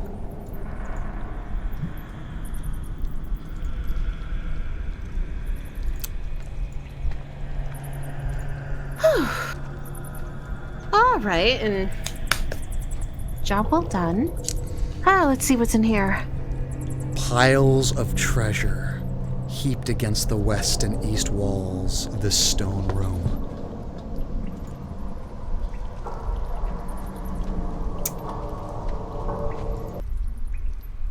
Oh. So this was the treasury? Is this the vault? And you see a crack on the northern wall. Ismark looks around. This is more money than I've ever seen in my life. Yeah. There's a lot here, but I think we should leave it alone for now. Let's keep exploring and then, you know, see what we want to do with all of this later. Okay. Ismark is looking at these piles of gold, wide-eyed, and silver and electrum and artwork. She grabs his hand, is like, let's go. Let's go. Okay, move your token wherever you're moving. Let's see what's up in here. As you move back 1 block. Uh-oh. Your head smashes into something. Ow! What's that? Something ahead of you just hit you. Like, hit her or she hit into something? You hit into something. Like I walked into like a wall or something punched me in the face. Like you walked into a wall. Okay, because I was about to be like, I throw initiative, fireball. Okay. And she's looking at this thing. It's just, you see a crack. There's nothing in front of you. You just walked into something. Huh. What the heck is here?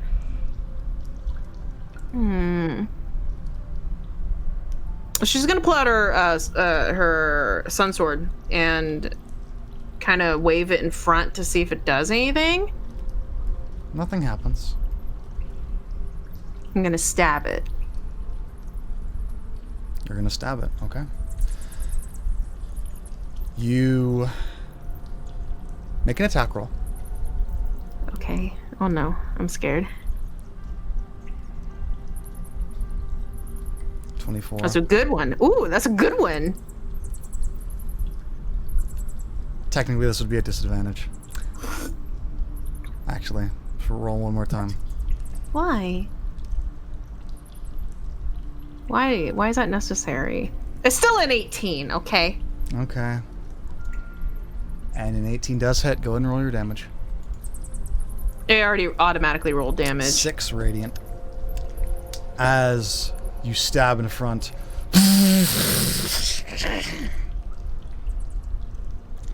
And yeah. Uh-oh. Things start shifting around you. Dang it! Dang it! And you begin to see bits of rock fall from the walls in front of you. And I need you to roll me some initiative. I hate this. Wah! It's always 13. Always 13 initiative. Always 13 initiative. Do I have? Yes, I do.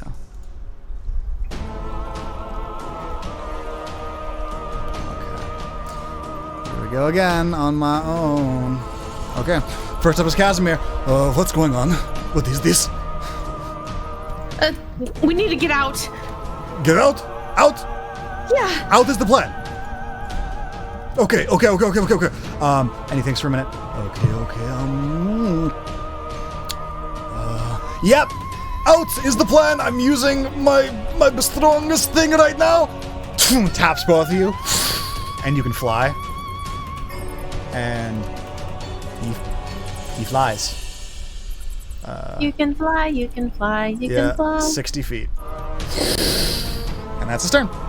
Serena, you're up. Right. I'm out.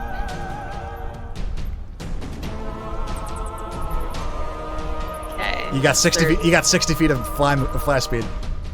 Oh, 60. Where did he go? No. Where's he going? Where did he go? We're not going out of the temple. No. We're getting out of the room. Well, he flew here. Why? All right. Okay. And that's your turn. That's still half your movement. You got your action and your bonus action. I'm over here. Okay, I wanted to go explore the rest of the temple. That's just me. I'm gonna go over here. Okay. Okay. Hide in here. Ismark. What the? Where you go? And where you go? Where are you going? Alright.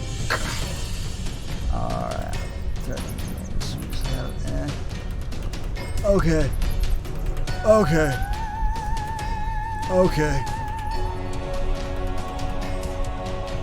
And as you move out of the room, Serena. Okay, no, I have the character sheet in here. I'm gonna use it. Because that way it'll do all the math for me. Uh-oh. That is a natural 1, so nothing happens. And, okay, I'm gonna, and he moves here. What's is happening, everyone?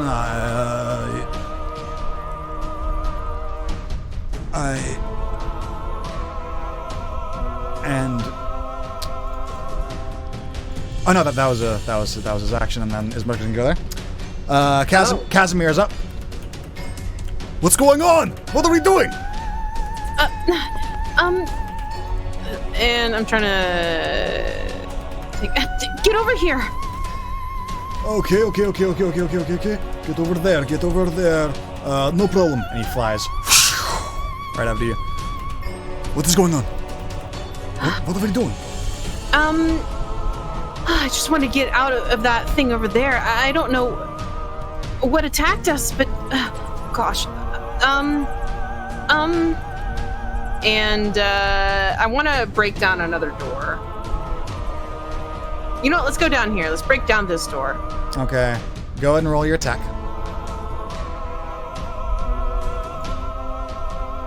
I can attack with my sunblade, can I? Yes, you can.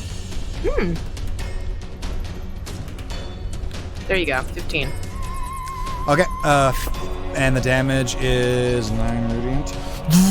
Your sword carves through it. Gets a hefty chunk out. That's your action. Still have a bonus action if you'd like.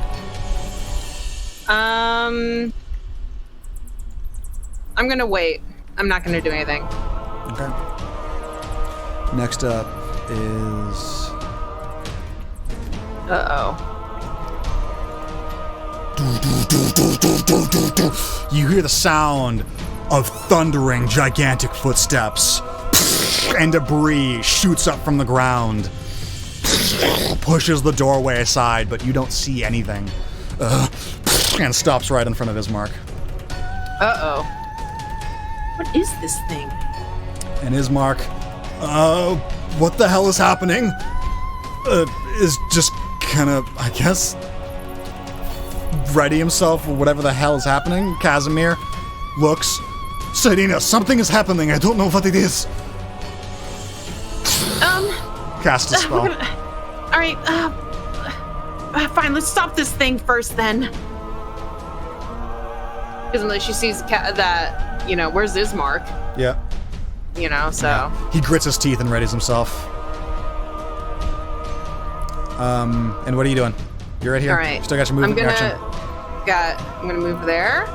And if I can't see anything, I have this magical spell called Fairy Fire. Yeah.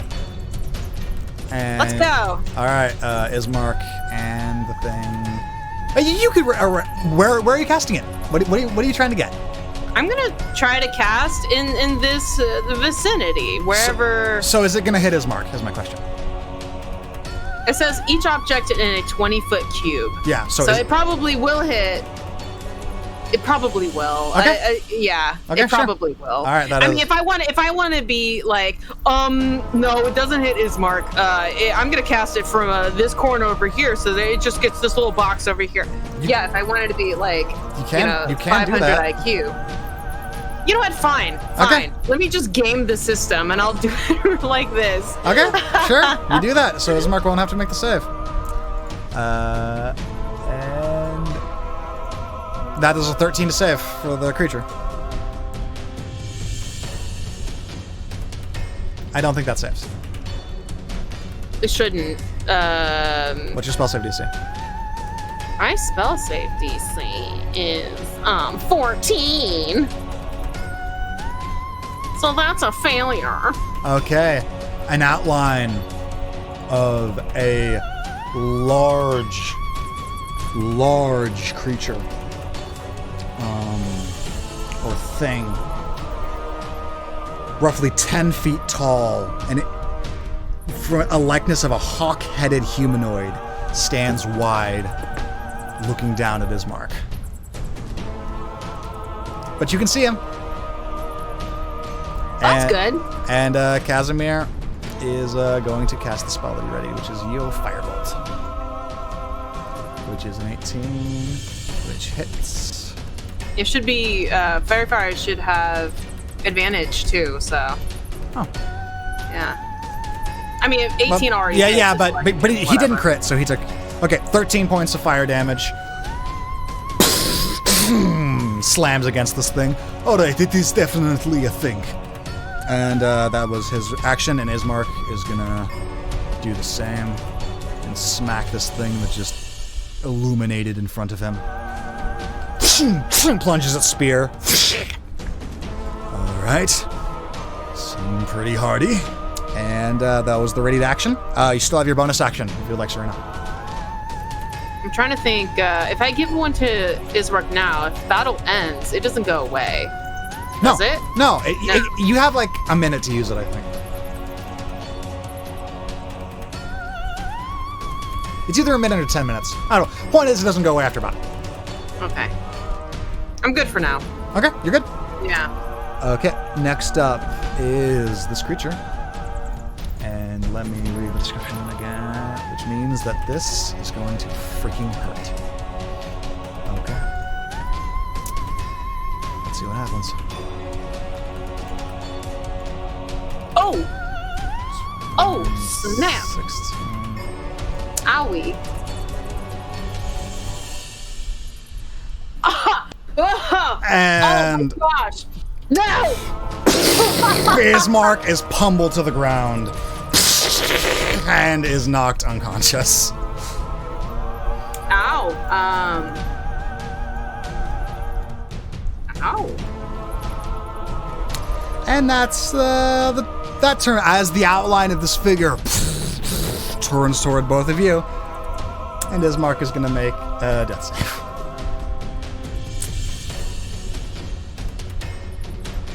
That is a failure. Ismark pukes up a little bit of blood as his body begins to seize. It's Casimir's turn.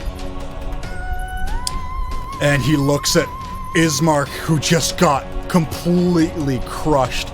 Serena, I think we should go. And leave Ismark? I can pick him up. Just, you can, should I, I'll pick him up, you heal, yes? Fine. And Kaz flies over, disengages as his action, picks up Ismark. The golem swings as him and Ismark are floating safely up in the air. And that is what Casimir is going to do. Serena, it's your turn. All right. Part of me wants to use Shatter so bad. But I know I need to use Healing Word. And for me, and I would basically be wasting my action if I were to...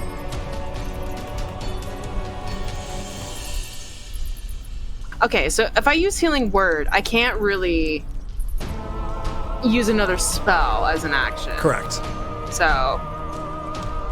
But I also don't want to walk up to this thing and try to attack it. That seems like a stupid thing to do. Yeah, you are flying. So...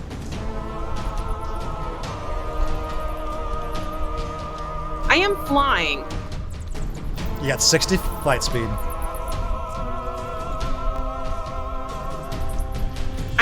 Yeah, but the thing is, in order for me to attack, I would still have to get in range Yep. and then leave. Yep. Which is... You ain't a rogue. I ain't a rogue. Okay, that don't seem like a good idea to me. What are you okay. What are you doing, Serena?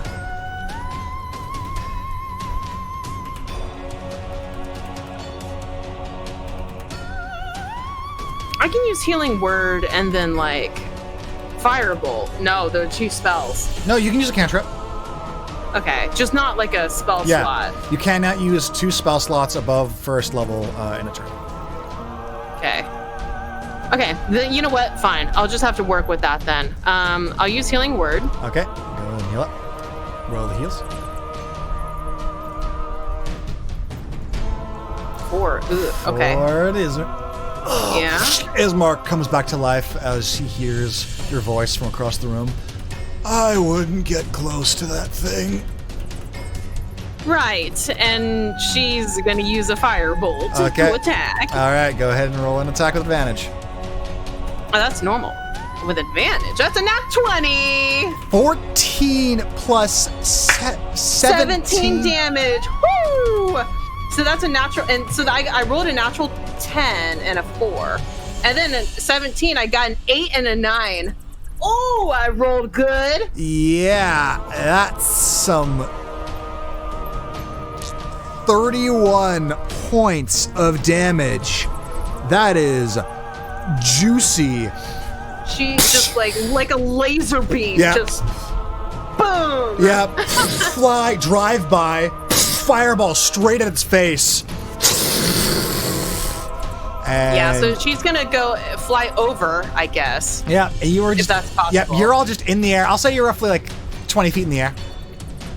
Yeah. Just chilling. Just chilling. And that is I can't really do anything else with my turn, but you know what? I had an effective turn this turn, okay? yeah. And this golem looks up at you, looks around, sees the debris,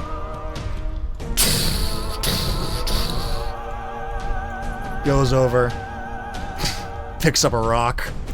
Oh gosh. And by a rock, I mean a boulder. And he's gonna chuck it at you because you were the last person to attack him. Oh, so dexterity saving throw? No, it's gonna roll to hit you. That is a 25 to hit you. But the slam? It's not gonna do the same damage. Don't worry. Same modifiers though. To hit. Same modifiers. Yeah, though. yeah. Really? So that is a 25. Whoa. That is a 25 to hit. And that is gonna do. This is a boulder. Yeah. Oh my gosh. I'm gonna do that. That's very high damage. Oh my goodness. Ooh.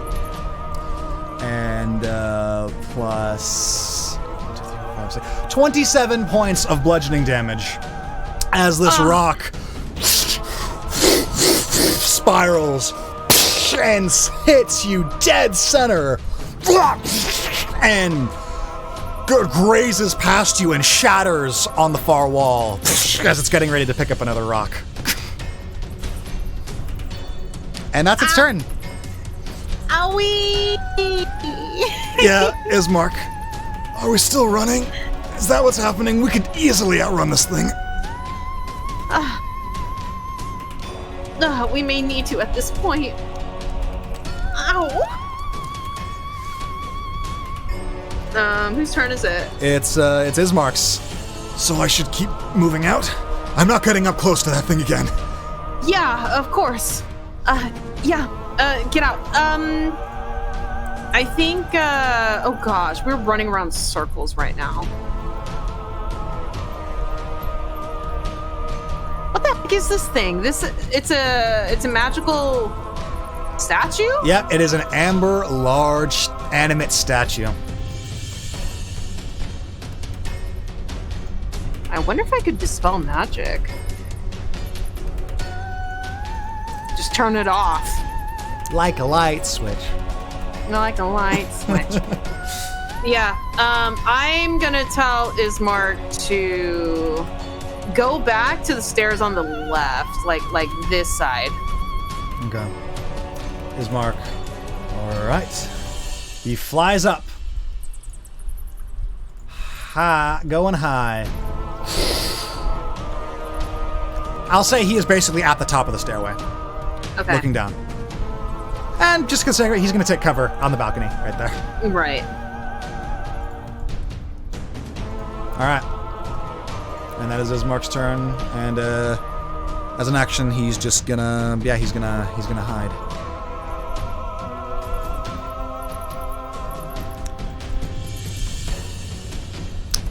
Not very well. You see as Ismark takes cover behind this thing. He does take cover.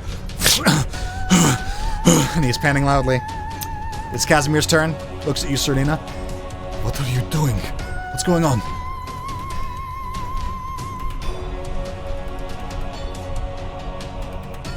I'm trying to think, do I want to fight this thing, try to shut it off, or just try to run? Running, it's probably just going to keep following us.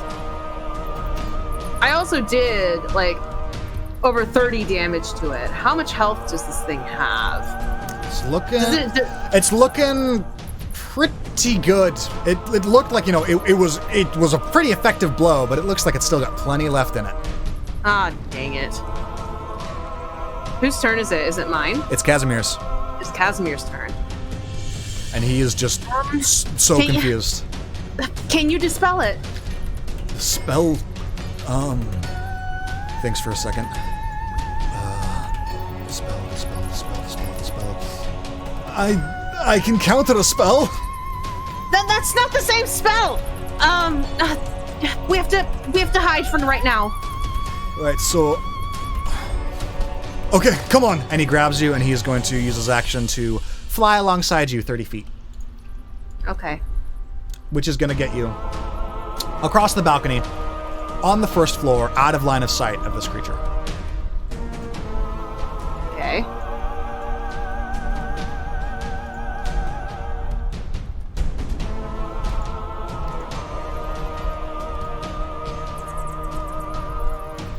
So, this witch is, these witches are over here. And you, yeah, this is basically it. And this thing is way the heck over here. And the witches are all burned. They're all on the ground. Yeah. And that's Casimir's turn.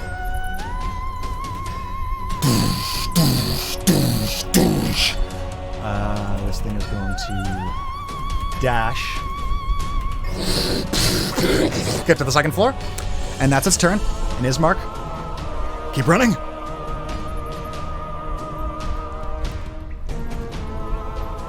For you, yes. All right. And he's going to disengage. And he goes right up the temple. Out of sight. It's Casimir's turn. Oh, no, it's your turn. My bad. You, Casimir has been dragging you. What are you doing? You were just floating with Casimir. I really hate to burn my spells like this. I'm almost out on my high level spells, but it might be worth it. I'm gonna use Dispel Magic on this amber statue.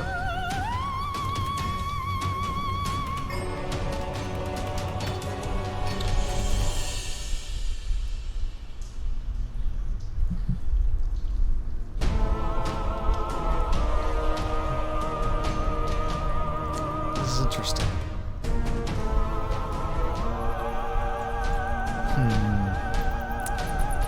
This is interesting.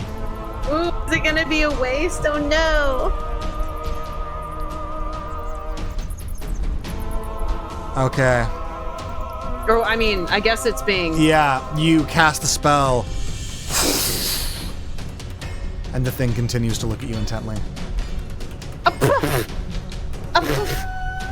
What? Sad face. I wasted a level 3 spell! Seems to have had no effect. No! It was a good idea. It was a really good idea. No!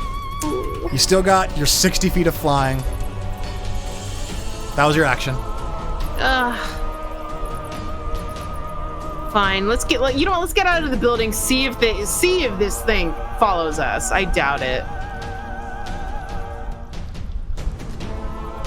Or it might. I mean, if it does, I don't mind fighting it out in the open air, though. Okay. See it chuck giant snowballs at us? This golem gets underneath Casimir and begins trying to climb the walls, but can't reach it as Casimir flies out.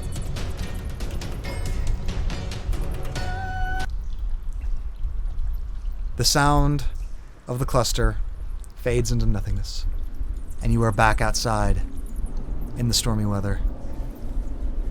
And you hear the thumping of feet.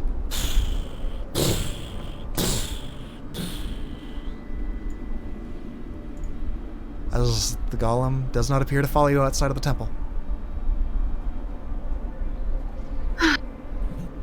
And she just sighs and gathers her bearings and goes back down to the ground. Whew. Well, The horse looks up at you as you come out. hi, horsies. How are you guys doing? Better than us. Could have been worse. Could have been worse.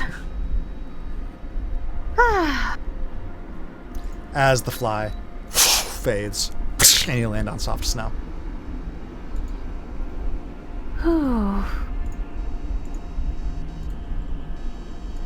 And she just looks at the two of them like, well, we can probably take a quick rest, but I hate to say it, but I don't think we found what we were looking for. Well, you said you were looking for a vault, yeah? That was a lot of treasure. Yeah, I don't know. The spirits, they said that the thing that I was looking for was in the vault, and I mean, is treasure gonna help me defeat Strahd? Not sure. Point is, we did not exactly explore that vault-looking like room very thoroughly. I guess so. Oh. Hate to be that guy, but who says that was the vault that they were talking about? Maybe there's more than one. Maybe. I'm starting to think that might be the case. Because unless we find something in particular in that room of treasure, I don't imagine. There was also a room behind it, right? Or something. Yeah. Well, yeah, I hit my head on the giant statue that just tried to kill us. All right. So Ismark looks inside into the shadow. Something tells me we didn't see the last of that thing. yeah. If that is the guardian of that vault, perhaps we should come up with a plan. Well, I tried to spell magic and it didn't work. I wasted some of my energy trying to take down that thing and it didn't work. If I may be so bold, it seemed to be extremely effective at close range. Yeah, you could say that. Mm-hmm. But when we were up in the sky, when I was right at the door and had nothing to throw, it was helpless. Right. So if we get up close and personal with that thing, we will get our, pardon my language, asses handed to us. Well, then we'll just have to avoid being right next to it next time. So I guess I'll just stay out here then. No. Well, unless you want to stay out here, but we have to go back inside and continue exploring. We just have to avoid that statue. Alright. Well, let's take a breather then. Yeah. Alright, go ahead and roll your hit die. Just on a rest. Yes. What's your... It's a D10? Yeah, it's a D8, and Alright. it's a +2. That's not great, but you know, it's better than nothing. Okay, so that's a 4. 4 more hit points.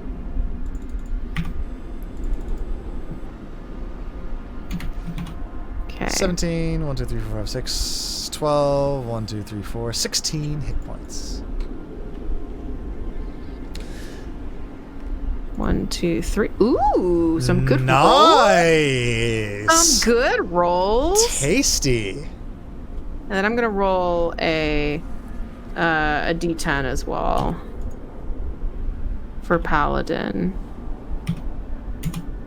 Bam! I think that's a full heal right there. That is some mighty fine looking hit dice right there.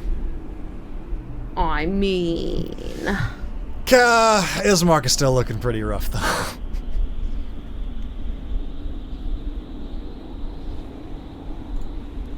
who's looking rough? Ismark. he kind of got crushed. Yeah. I'll help him. All right. Let's see. How are you helping him? I will shove a bunch of good berries in his mouth. You've got like 15 of them. Well, I mean, the good berries are only good. For 24. I do. Yeah, for 24 hours, and I made extra. Yeah. So you've got whatever the maximum amount of good berries is. Is that 10? 10 is a normal batch. Okay, so you got 10 good. Are you just gonna stuff the good berries down his throat? I will give it to him. I will present the berries to him. Okay. All right. How many did you give him? How many would I have? Because 10. I have 10, and then I have an additional 7. If they're only good for 24 hours, those 7 are now gone. So you only have 10. Right. 7 are just regular berries. Yeah. Okay, we'll give him 10. He takes the handful of berries, just stuffs them down his throat.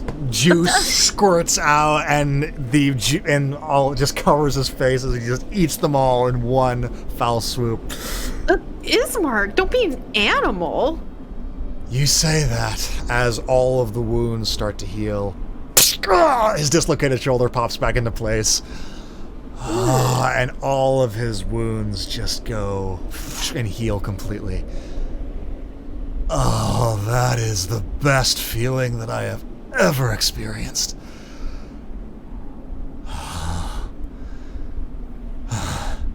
Well, I'm glad. Thanks.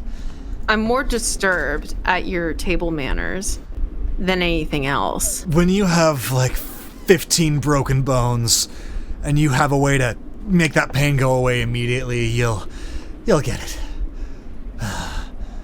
No, I've had that happen.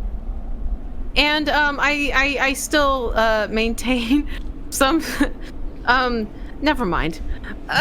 Give me some silverware next time then. Okay. I'm sorry, that was kind of mean. Thank you. Seriously. Thank you. It's fine. Yeah. For the music and for the berries. Jumps up. All right. Feel like $1 million. All right. Are we all good? Yeah. Are you good on spells, though? I cannot make all of us fly like that again. That was my highest level ability. I could do just you and me, Serena, but it's fine. And I'm looking at my spell list, and I only have 5 spell slots total. Mm-hmm. I got 2 level 1s, 2 level 2s, and a level 4. All my level 3s are out. So I'm looking like okay, but like not optimal. Mm-hmm.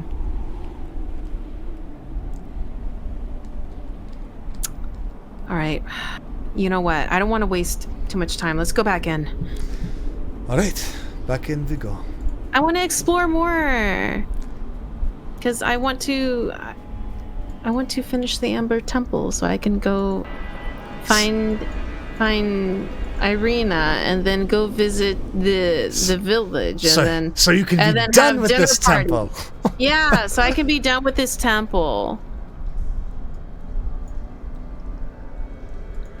So go ahead and move your token. I'm still staring at the opening. Yeah. Sorry. Thank you. I mean, I can put my icon on there, but I mean, it's not going to do anything. Yeah, there we go. That's better. There we go. Okay. Whew. Look around. See if you hear the thumping statue of footsteps coming from below. Was it patrolling now?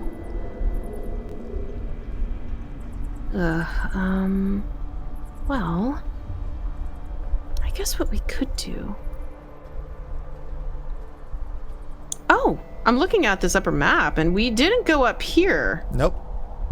Although this is this still stable? It's cracked. I'm gonna check it out. Okay, you go over there. Yeah, I'm gonna be careful because I know the statue's there, so I'm gonna be sneaky. But Make a stealth check. I'm gonna be sneaky. Snikey. That's a 11. One of the most average stealth checks that I have ever seen. Everyone is just very average Joe stealth. Yeah, and... Yep. Which is just barely enough. You go through. That's my favorite. And you approach the doorway, which is just a reminder of what you see, because it's been literally 2 weeks. You look down the hallway. Glazed amber covers the walls of this 20-foot wide, 70-foot long arched corridor. The amber doors at both ends of the hall stand open. A closed door is in the middle of the east wall, and 3 arrow slits cut into the wall across from it. Cracks in the black marble floor run through the length of the hall. And as you approach, you still see that faint green glow coming from a pit right there.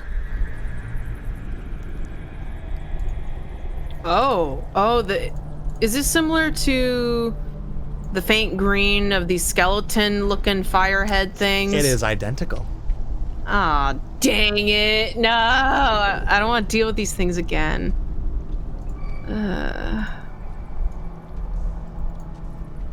It's in the pit below? Mm-hmm. Those things are? Yep, you see a green glow flickering from that pit.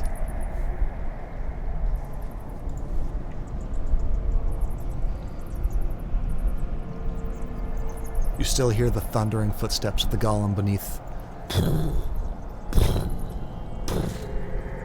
I think I'm gonna avoid the pit.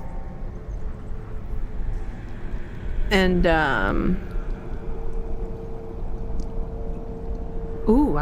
I'm thinking of how this all map thing works in my head. And if we're talking the corridor, that was over here originally, and there's a room down here. Yeah. The room down here must have whatever skull things were before. Huh. All right. I'm gonna step into this hallway and test the ground and see how stable it is. Like, Place your foot down. No give. It is solid. it's solid. Okay. She looks back at Casimir and Ismark. They both follow. Ismark feeling around to the walls again. Casimir kind of guiding him. Yeah. And I can help Ismark as well. Yeah, but you're both guiding Ismark through the darkness. Yeah. It's okay, Ismark. You and your poor human eyes. Mm-hmm. You see a door to the east. It stands closed. This one's just a normal door. It's a normal door? Yeah. Oh, well, I kind of want to test it then. Is it locked or unlocked? It is unlocked. Okay. I'm going to stand against the wall and carefully open the door. Do I need to pull out the sword and start stabbing? Okay, good. Ah! Ah! No! Hello! This chamber is brightly lit by red copper lanterns that hang from the ceiling. The walls are sheathed in amber that has been shaped into bas reliefs of wizards' spell books. I don't know what that is. I assume it's just gonna be like statues. Stairs to the north and south descend 20 feet into an obsidian lectern, beyond which is a slab of black slate, which hangs from chains. Between the stairs, that descend are rows of red marble benches.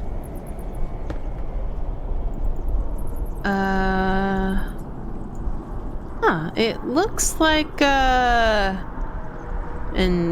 auditorium, and a lecture hall, a meeting room. Yeah, it is descending. And you're a Lord Bar. This looks exactly like a classroom. Yeah. Oh. I've been to university. Mm-hmm. Yeah, she went to the good university too. Mm-hmm. Huh. And she is going to look around, make sure there's no statues. Make a perception check. Like, out to get her. Mm-hmm. 14.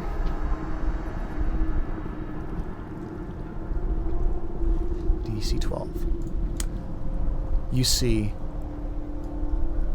huddled underneath one of the benches, a human with half of his hair burned off, just covering his mouth, hiding underneath one of the benches. Okay.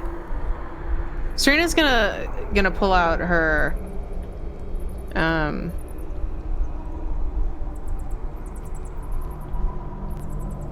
you know what, violin. She's gonna pull out her violin, and she sees the human down there, and she kind of motions to Ismark and Casimir, like, there's someone.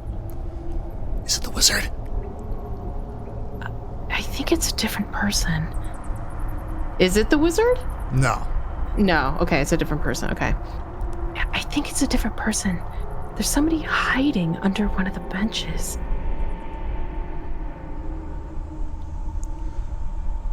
We'll follow your lead as always.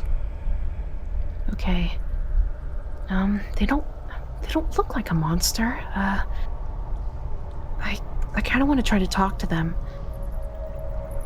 But be prepared for anything.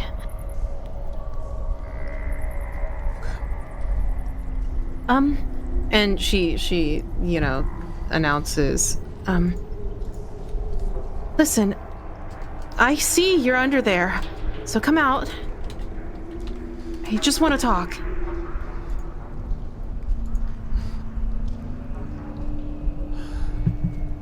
Stands up, out from under the bench. Don't come any closer, or I will kill you all. Just What? leave me alone. I'm not. We're not here. I have spells. Well, so do we. But we're not here for you. Stay back! And I need you to. And he begins to cast a spell. Oh man, I could counter spell, but like, What are you doing? that would be my 4th level spell. He begins to cast a spell. All right, you know what? Dang, I don't know if I could like duck or because I'm on the upper ground, aren't I? So yeah, you are on the upper ground. So you're not counterspelling? I need that last spell slot for something really important, so I'm not gonna. All right, make a dex save. Oh, Constitution save. My bad. Oh, I already rolled. Yeah. Okay. So you rolled an 8 plus your con. DC 14. You take 34 points of cold damage. Oh! As just a barrage of ice shards and pierce into you and Ismark as you are knocked back a little bit by these ice shards. Serena and grabs you and holds you against the thing for cover. I said, don't come in here. We're not here to hurt you. We're just looking for something. Whatever it is you're looking for, it has nothing to do with me. Just go, or I will kill you all. Why are you here? Why are you here? Looking for something? What are you looking for? We're looking for the vault. You looking to kill me? No, Like the we rest? don't care about you. Make a persuasion check. No, we don't care. I do not know who you are. A 25. Is that good enough? Okay. So you're not gonna kill me. Okay. I was a student here.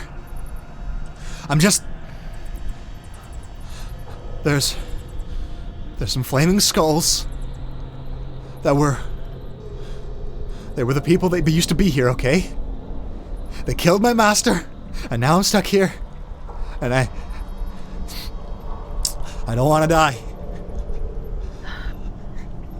Well, if your goal is to escape this place... I am Well, not you're not- leaving without my master's spellbook. Your master's spellbook? Who... Is your master somewhere in this place as well? At least his body should be. There's no way he's still alive. Well... And I think, like, well, there's the crypt, but... Wait. Did you come in here with your master? Yeah. We were trying to learn things. Uh-huh. So, then, I doubt your master's in the crypt. I don't think we've come across anyone or any corpses, like that. Well, like you said, if you haven't come across anyone alive, maybe he's dead. Maybe you've come across someone that's been more freshly dead than others. I don't know. Point is, that spellbook has a lot of goodies in his staff. Oh, God, his staff. Okay. Well, whether you stay here or whether you leave now with your life, I guess it's up to you. We won't stop you and we won't hurt you like you've hurt us. You want me to kill him? No. Look at you. And he takes out a shard of ice that's embedded in your shoulder. Ow! Puts a bandage over it. Begins to apply pressure. You're gonna let him get away with this? He was scared, all right. I don't think he has any ill will. Just say the word, okay? Okay. And she looks at the guy below, hiding in the benches. He's looking up you, his hand glowing with arcane energy, pointed at the entranceway. All right. Look, what is your name? My name is Serena. Vilnius is my name. Vilnius? Vilnius. Vilnius, okay.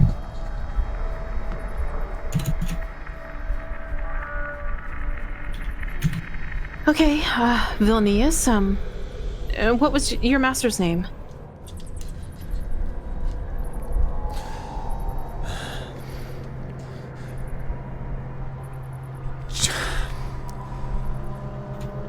Jakarion. Jakarion.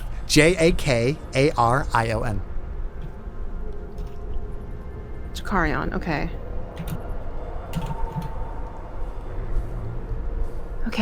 Okay, Vilnius. Well, we're gonna continue exploring this place. If we come across your master, or his belongings, I guess. His staff and his spellbook. That staff is very, very, very, very desirable. Just, if you give that to me, I'm sure I can leave. Just, give me that staff and spellbook. Well, if we find him, we'll let you know, and you can go get it yourself.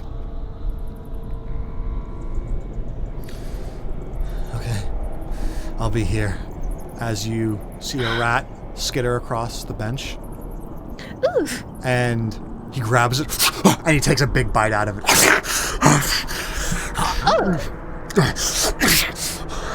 And he just starts digging into it like a pork rib. Do you have any food? I have good berries. No, you don't.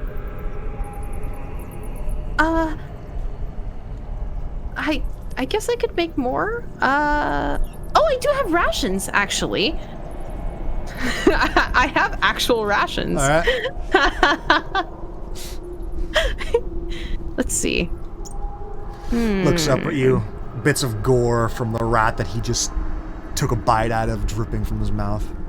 Okay, so yeah, actually in the entertainer's pack, there are actually 5 days of rations. All right. I'll give him one. Just do you just toss it? Well, is it like a pouch or is it like a bundle? It's a little bundle filled with Okay. dried goods and jerked meats and things like that. Okay, well, I guess, yeah, I'll you know, I'll take out one and I'll be like, Vilnius, here, you don't have to eat that. And she'll, you know, she doesn't want to move down the stairs and like scare him, so she'll kind of lean it over the I don't know, is like the upper floor balcony.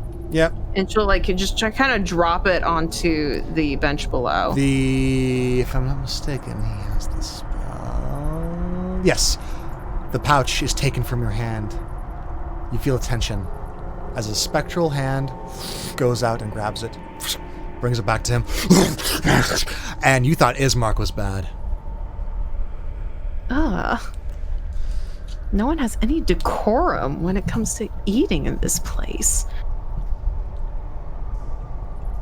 Serena. A spectral green smoke comes out from the south entrance and begins to wind through the hallway. A familiar line. Look out! And we're gonna leave. Like, Where are you going? It is coming through here. And what are you doing? there? Yeah, it's coming through the south entrance. Great, I love it. All right, we're gonna leave and say, you know, we'll say goodbye to Vilnius and tell him that there's green smoke coming out. We're gonna have to go, and I'm gonna walk out and go up here and look at this door. You look at this door.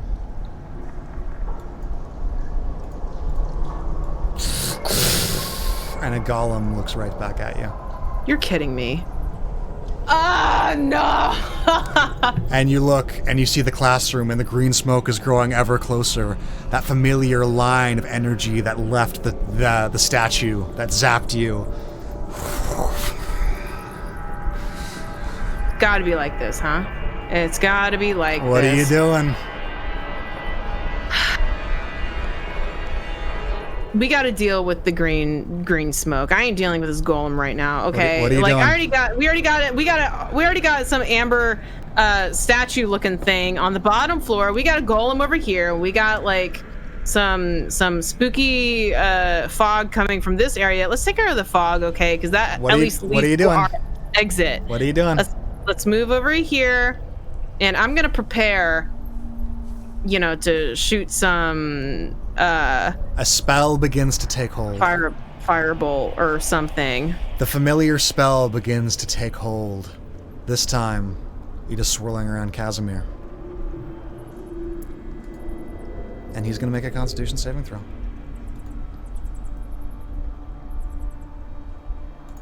Casimir. 11. Here we go again. Drop.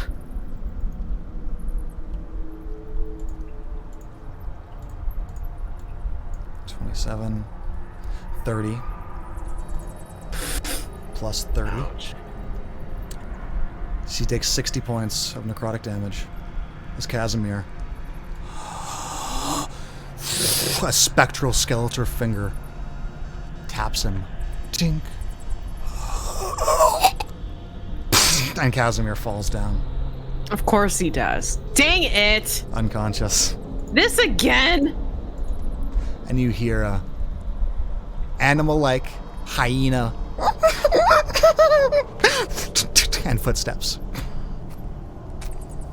What was that? Kaz? And looks around. This place is not friendly. Of course not. And I am going to use 4 points of my lay on hands on him. Kaz gets back up.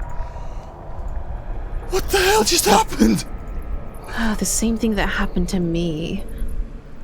But How did you survive that? I don't know. But after that happened, I heard this hyena sounding laugh. As you hear a stone or something big get thrown into the room, and the room beneath you starts to glow this flame-like green as you hear as skulls go to beneath you.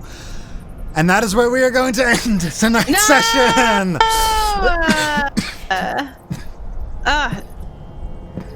All right, I feel like it's going to take at least 3 sessions to get through the Amber Temple, because, like, I feel like, despite having played this for 3 hours, I feel like I haven't accomplished anything. Yeah.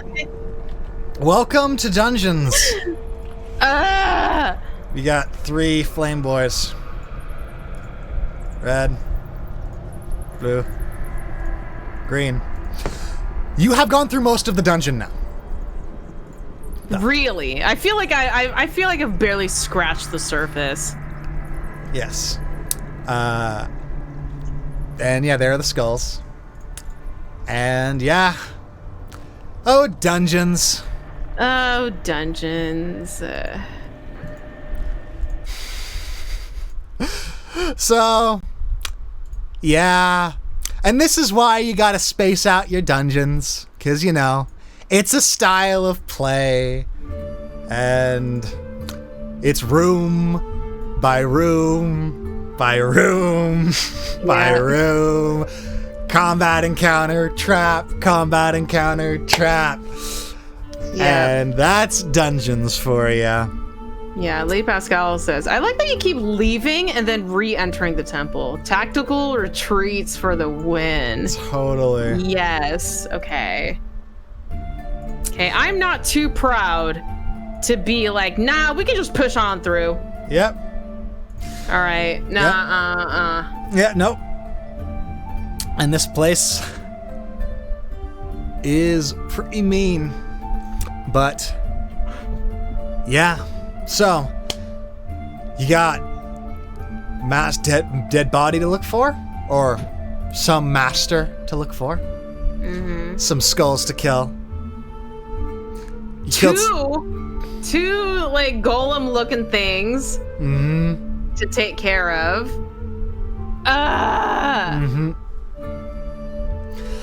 And yeah. And taking a cursory glance, I mean, of course, depending on what you do. Like I said, you could have totally just ended this dungeon in this session. Like again, this dungeon just has it's open, so it's whatever you're doing. It's got a lot of moving parts and some other stuff to do. And yeah, this is our first dungeon crawl that I've done with you since we did Lost Mines of Phandelver together. And nobody even knows about that. And that was a test run. Yep, and no one knows about that. That wasn't on stream. Yeah. Man. And it's times like these where I wish we had a rogue. Yeah. We don't have a rogue in the party, and it's just like we have 2 spellcasters and a guy with a spear. Not like a fighter, a guy with a spear. Yeah? Hey, he resents that. He likes his spear. And he can use it. Okay? Right, but he's not like a classified fighter. You know, he's not getting stronger. Yeah, he's the burgomaster's. He's the burgomaster of the village of Barovia. Right. Hey, he can do miracles for that spirit. Yeah, but like so can anybody else. So thank you for bearing with us. I know it's a little slower than Curse of Strahd usually is, but No RP this time. Yeah, What about the hour-long talks where we talk about our feelings? Yep. That's dungeons. You just gotta go room to room. There's a thing, and then you do another thing, and then you go to another room, and then you get hurt, and then you take a rest, and then you go through another room. This is classic D&D. Classic. So, for those of you that are interested in seeing what a dungeon crawl looks like, this is it. And if it ain't your cup of tea, you learned it here first. And if this seems like something that you would love to do, you learned it here first. So thank you all so much for bearing with us in exploring this wonderful little temple. You're fucking awesome, and you're welcome to hang out with us anytime. And thank you again, LeBleur, for the follow. Didn't even know dungeon crawls were a thing. There you go, Pascal. Yeah, dungeon crawls are the foundation of Dungeons and Dragons, actually. Yeah, what this game is what D&D started as. This was D&D like 100% of the time back in the day. Right. 3.5 when I started was just dungeon crawls. Yeah. Brum, bum, bum, bum. The more you know. Good night, everyone. I hope that this was somewhat entertaining, at least. I know that it was a little slower, but we still love you very much, and thank you for spending time with us. Bye-bye.